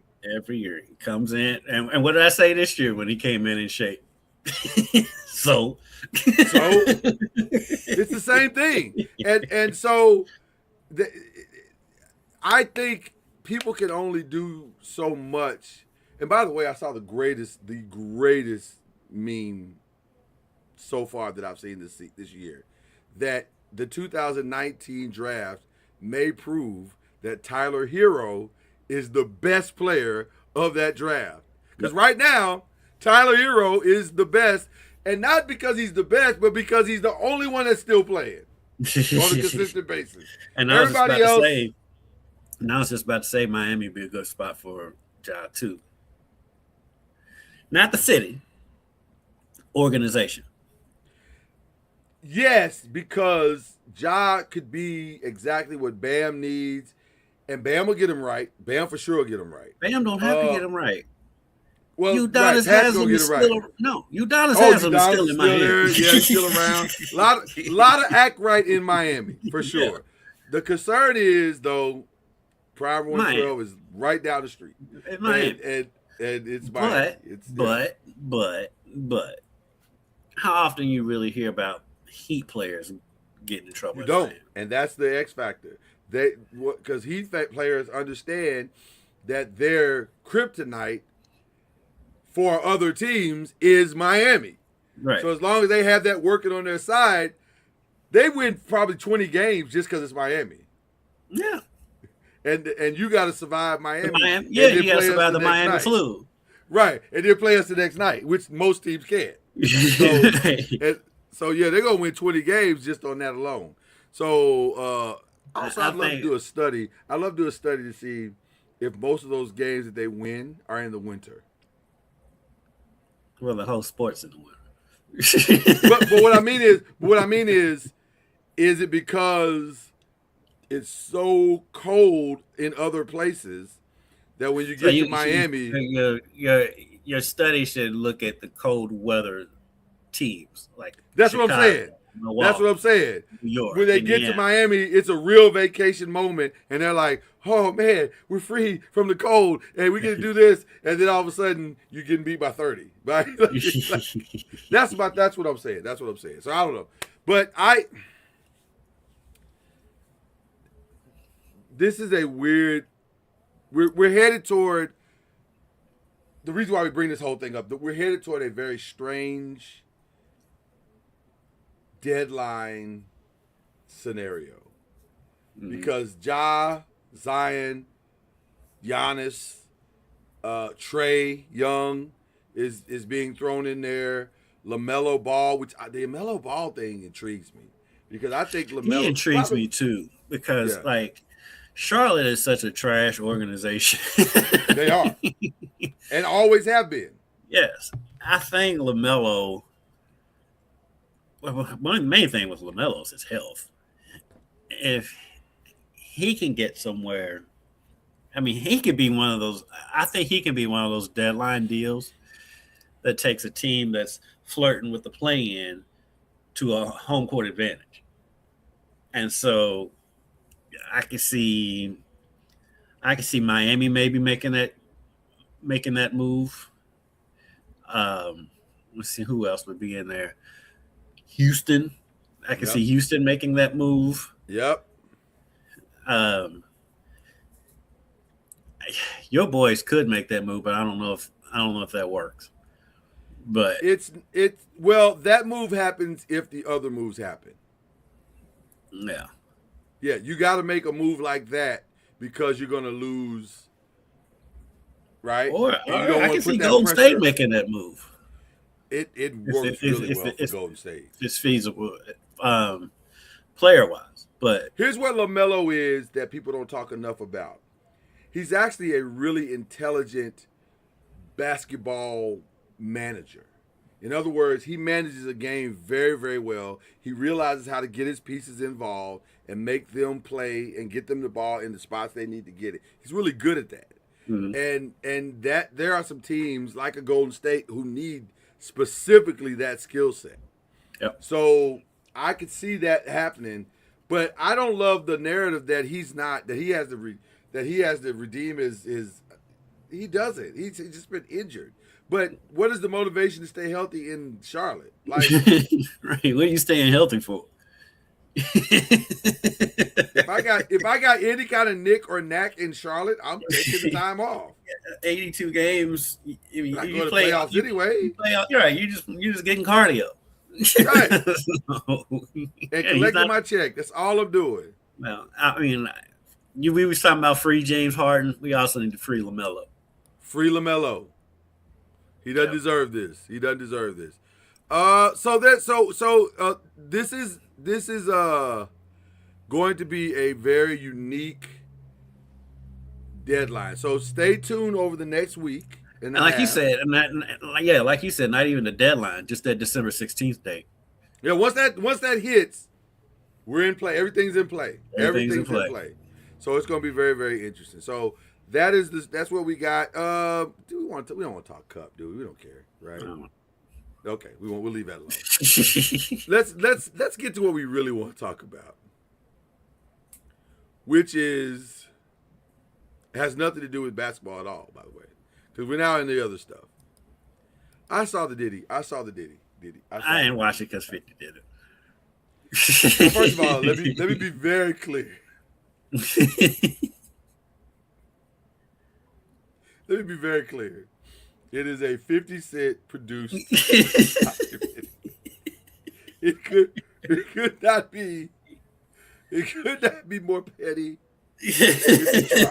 That's why I didn't watch it. It is 4 solid petty episodes of trolling. He in the span of 4 episodes, he manages to link Diddy to the Tupac killing, he always has been linked to that though. Right. He has been linked to it, right. But he all but accused him at this point. Like the accusation is squarely like the only thing 50 didn't do in this documentary is call for a full-on investigation of this. So it's a crazy documentary. But I also will say this. By the time you get to the end, you understand why Diddy didn't get convicted of the stuff that he should have been convicted of. Because this is a complicated thing, man. It's so complicated because Cassie is a complicated victim. That's the best way to say it. She's a complicated victim. Because on one hand, she is a full-on victim. On two hands, she is a victim. It's that third hand that makes it complicated because there's actual proof. And I think what I reconciled, Kendrick, is this. And this is hard to say. Because she was so young when she started this, Cassie thought she was in a real relationship that the guy she was dating eventually would stop doing the bad things in their relationship and be the guy that she always wanted. And I think we were a marriage and or baby away from never hearing about this ever. Probably. Which is wild to think about.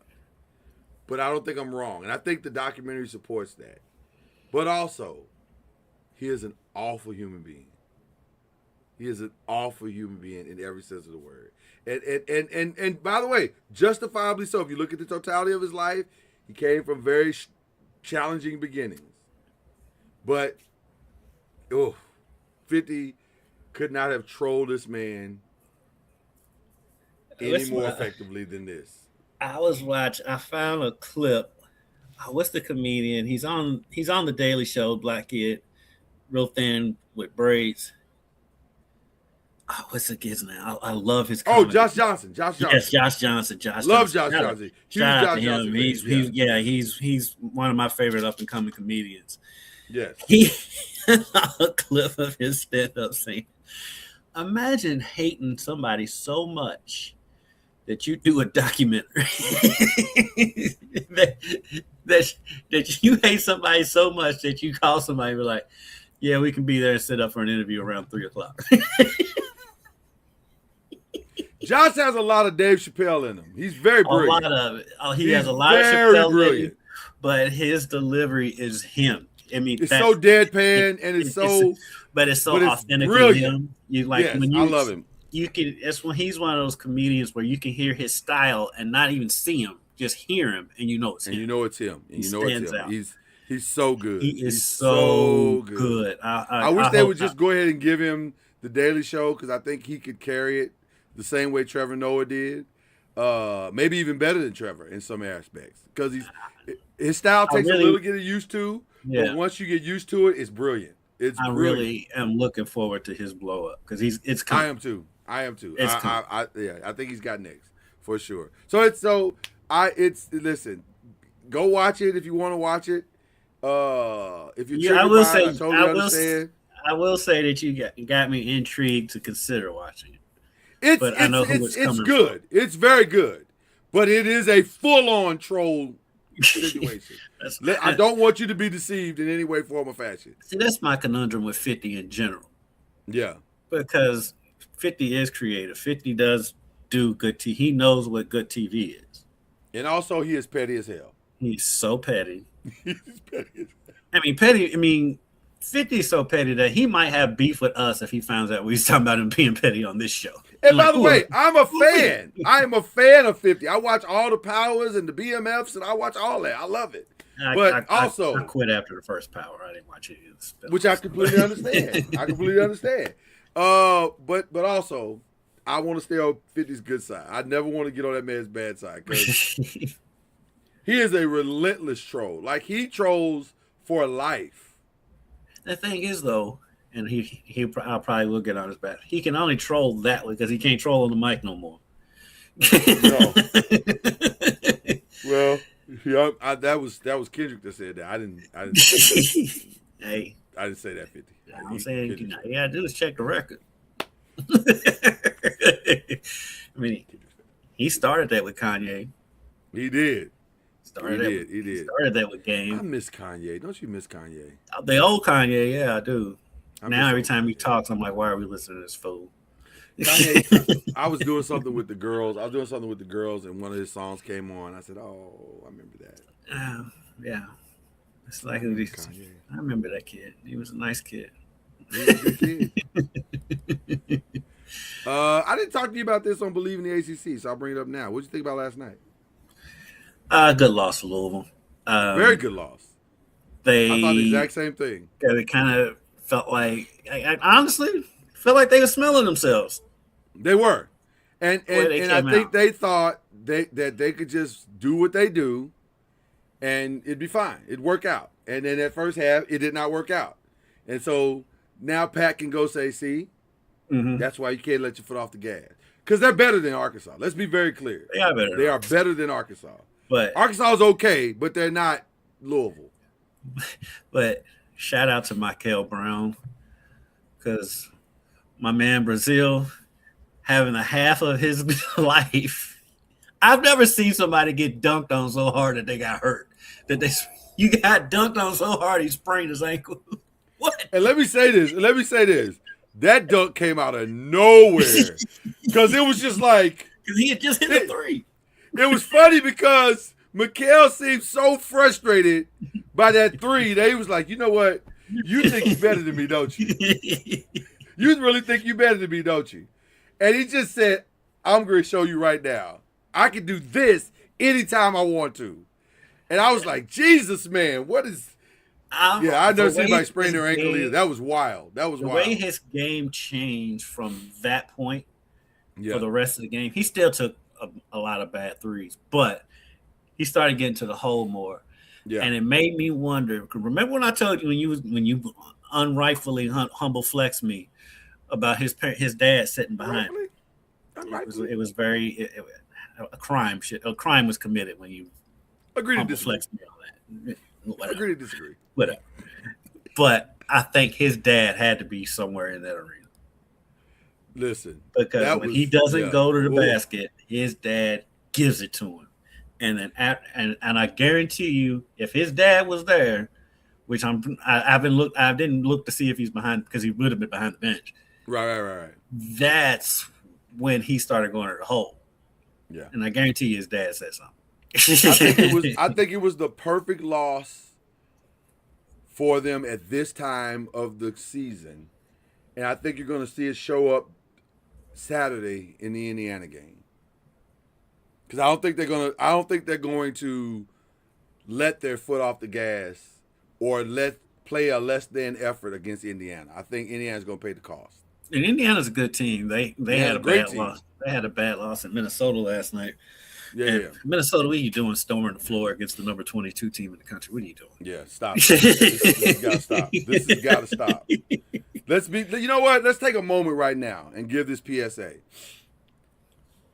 Court storms, field storms are reserved for non-ranked to top 5 rankings only. Right. I'm going to go a step further. Go ahead. Court storming should just be only the realm and domain of mid-majors. Of mid-majors. Beating a top 5 team. Stop, I'll even give you top 10. I'll go all the way down to top 10 for a mid-major.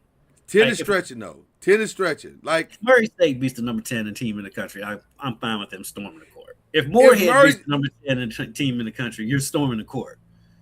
If Moorhead beats Ohio State and they're the number 10, yes. If Moorhead beats, I don't know, a conference opponent? Yeah, no, you can't. No. Well, not even that, just a lower Vanderbilt. If Moorhead beats Vanderbilt and they're the number 10 team, no, you cannot storm the court. Because Vanderbilt probably wasn't supposed to be there anyway. But if Vanderbilt's number 10, it means they're probably undefeated or they had a long win streak. But you know, undefeated is relative. Because if you're playing like Tennessee State all season for the first 10 games in December, then yes, right. But I'll give you top 10. I'll give you down to 10. 10. I'm gonna say top 7. I'll meet you halfway at top 7. But it's got to stop though. We got to stop. This is stupid. This has gotten to a place where it's stupid. You can't be a P5 or P4, whatever it is. No. Team winning your conference opener. Which the Big Ten is weird with that conference openers last night. Then they don't play another conference game until January. It's weird. Yeah, but that's just dumb. Don't do that. That's just you can't storm the court against a conference opponent. Absolutely not. Absolutely. That's only 22. I agree 100%. I will give you this caveat. What's that? If you're a bottom feeder in the conference and you've lost like a bunch of conference games in a row and you beat a top 10 team in your conference, then I'm like, okay. A court storm though? Like I was gonna say Northwestern, but Northwestern's actually had some decent teams in the Big Ten. But like a team like that like, you know, never wins their conference. If they go on, so you're saying Syracuse? Hold on. No, I got it on. I'll give you another caveat. You can't be a team with tradition storming the court. So that's Syracuse, all I'm saying. That's all I'm saying. If you've been there before, this can't be. You can't do that. You got to knock that off. Stop. No. If you've never been there, I'll stall you out. Yeah. I'll stall you out on that. Yeah, I'll stall you out. Somebody who's been in a couple of court stormings in my time. I was at a court storming in Bloomington. I forgot who IU beat, but they stormed the court. That's scary. It is scary. It's not a because in basketball with basketball, we're sitting down, so we got to try to get up before they get out there. That's right. Not easy. Right. With football, when they storm the field, I mean, you're already out there anyway. It's not that big a deal. But basketball, it can be scary. I don't like it. I'm not a fan of the storming. I like it in the sense of if it's merited, like you said, merited. But Duke can never storm the court. Stop. Don't do that. Y'all been there. Like, come on, stop. Kentucky, stop. Well, Kentucky never has. Kentucky will never storm the court.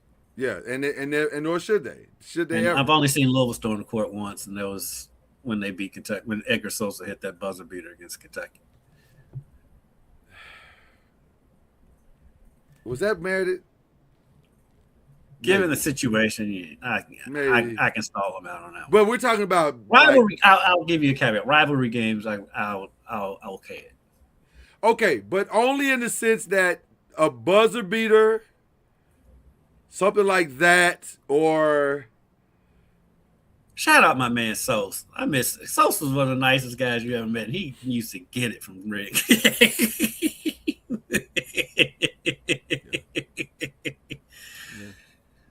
Wake Forest can storm the court whenever they want. Why would Wake Forest catching strays? They had Chris Paul and Tim Duncan. And that was the last time they were relevant.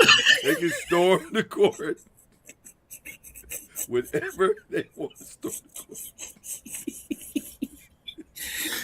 Georgia. Georgia Hey, can always storm the court. They can storm the court tonight if they want to.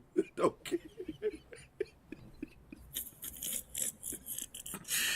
Shout out Wake Forest. Shout out Wake Forest. Storm the court. Georgia Tech might be in that same boat. Storm till your heart's content. Matter of fact, it don't even matter who you beat. Matter of fact, storm weekly. If you need to storm weekly, Like Clemson football. whatever y'all need to do to get through the day, storm it. Just do what you got to do. You can Vanderbilt can storm the court whenever they want to. Storm that right now. Storm it. I'm just trying to go through some names.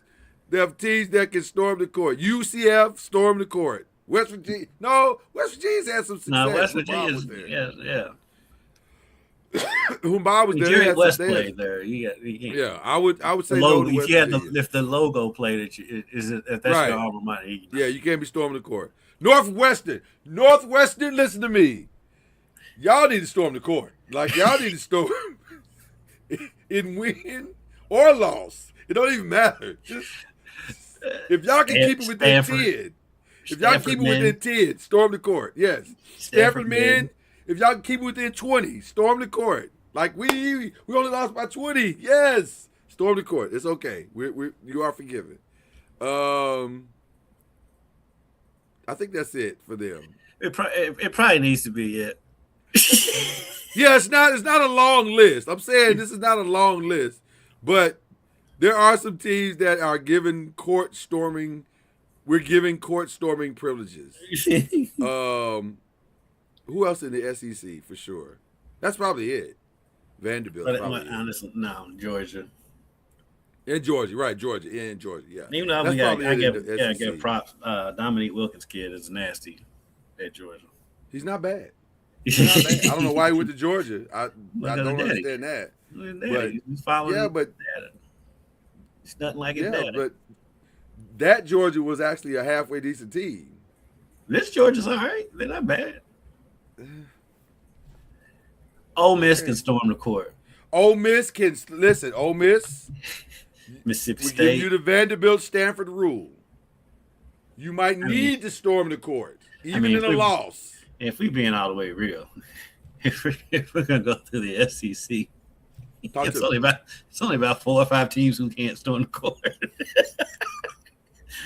Florida finally got out of that. Kentucky, you can't.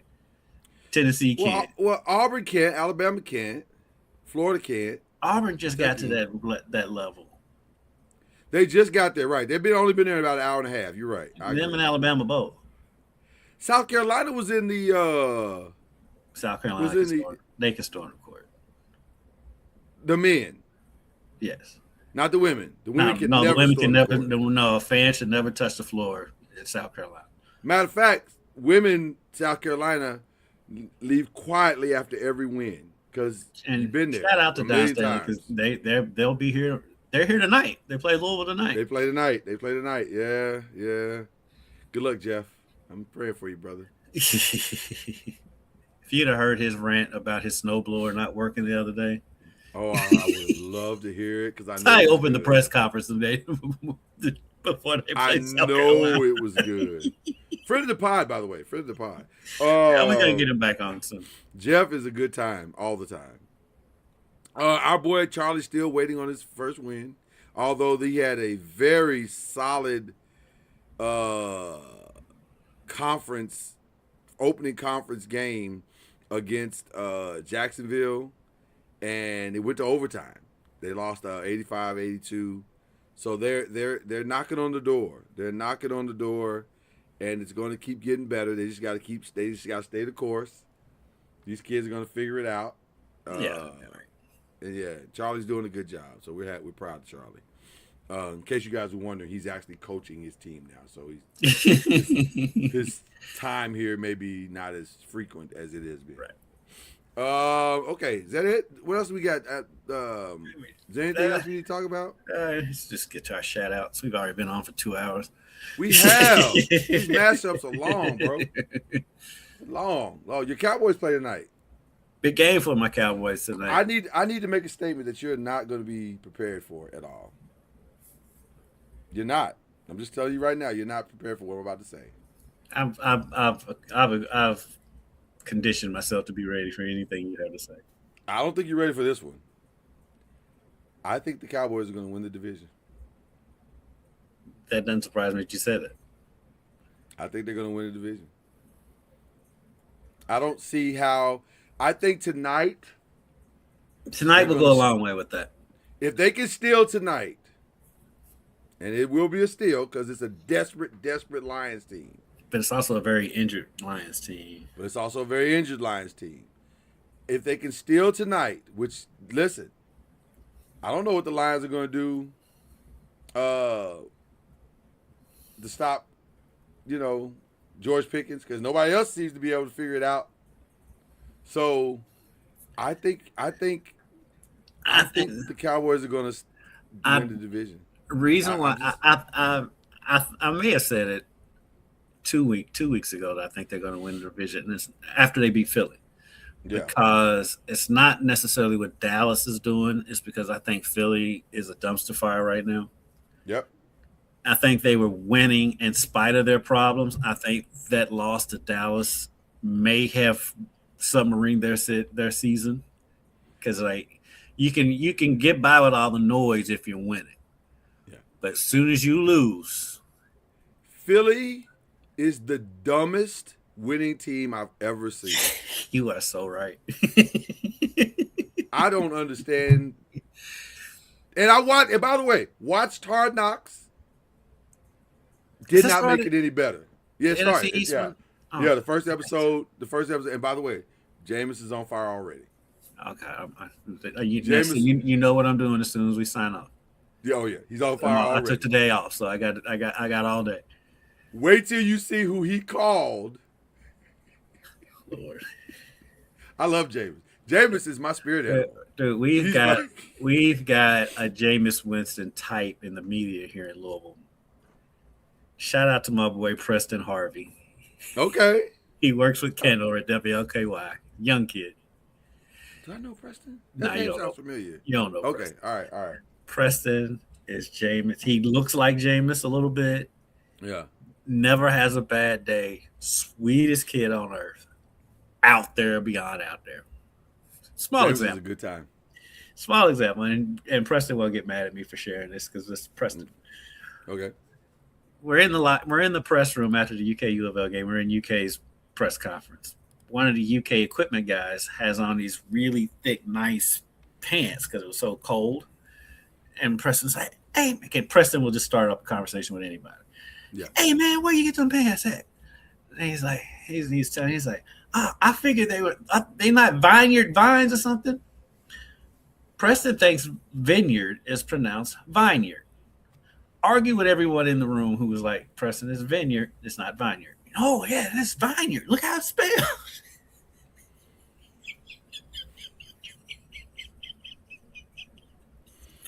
But you gotta love him because he means that. In his heart, he means that. I hugged him like my child and said, "Preston, please don't ever change." Like I would do Jameis the same way. If I ever met Jameis, I would hug him and say, "Jameis, please don't ever change." Jameis is a good time all the time. And he's genuine. What the best part of James is the best part of Preston.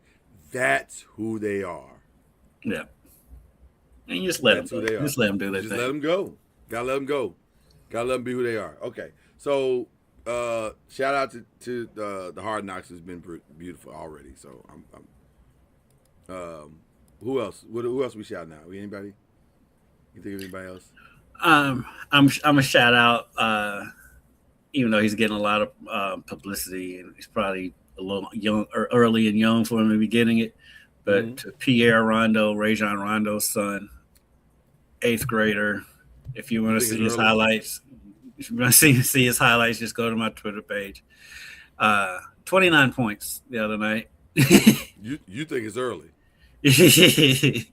29 points. This 8th grader had in a varsity game. against a good Ballard team. Now, Ballard's best two players weren't playing. I will say that. Let's start there. Yeah. But this is an eighth grader playing varsity basketball, getting 29 points in the season opener. So, shout out to Pierre Rondo and shout out to Rajon. Because Rajon has been, he says he's retired. He's been a big part of the community. You see Rajon everywhere. I'm here for it. Yeah. I'm absolutely here for it. I like the kid a lot. By the way, Shaq's daughter is a problem. I would imagine. Yeah, his oldest baby is a problem. She's about to. She might end up being the second best basketball player in her family. Okay. She's really good. She's really, really good, and she's got her daddy's height. She's about 6'4", 6'5". Mm-hmm. She's a problem. Got a nice touch around the glass. She's a problem. Yeah, she's a problem. So, all right, interesting stuff. I don't really have. Do I have any shout outs today other than my daughter finishing up her classes? Some of her classes early for the year in high school. She's finished 2 classes. I didn't know that was possible. I was like, that's impressive. Yeah. So I wanted to give her a shout out, and that's probably it. Oh, shout out to my aunt for ordering that Popeye's Cajun turkey. That was awesome.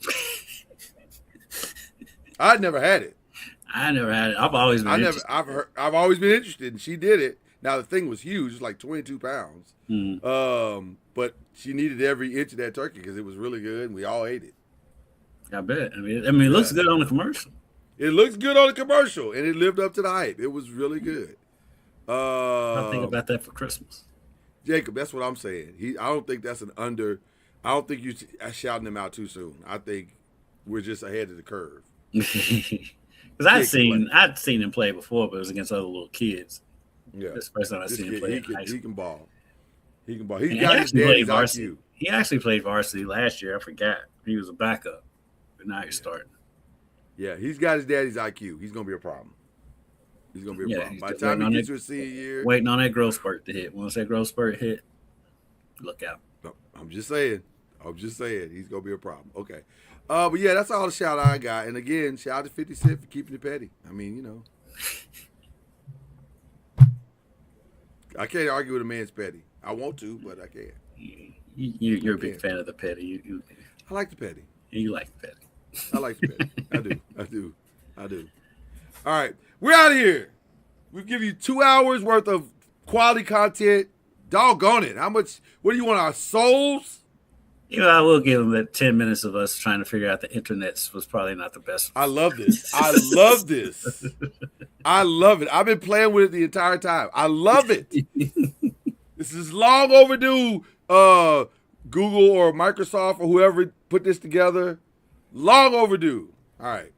Which ending do we give them? Do we give them press and pros or do we give them? I say press and pros. We give them press and pros. Y'all, we got it. Scoop and y'all, we got it. Scoop and y'all, we got it. Scoop and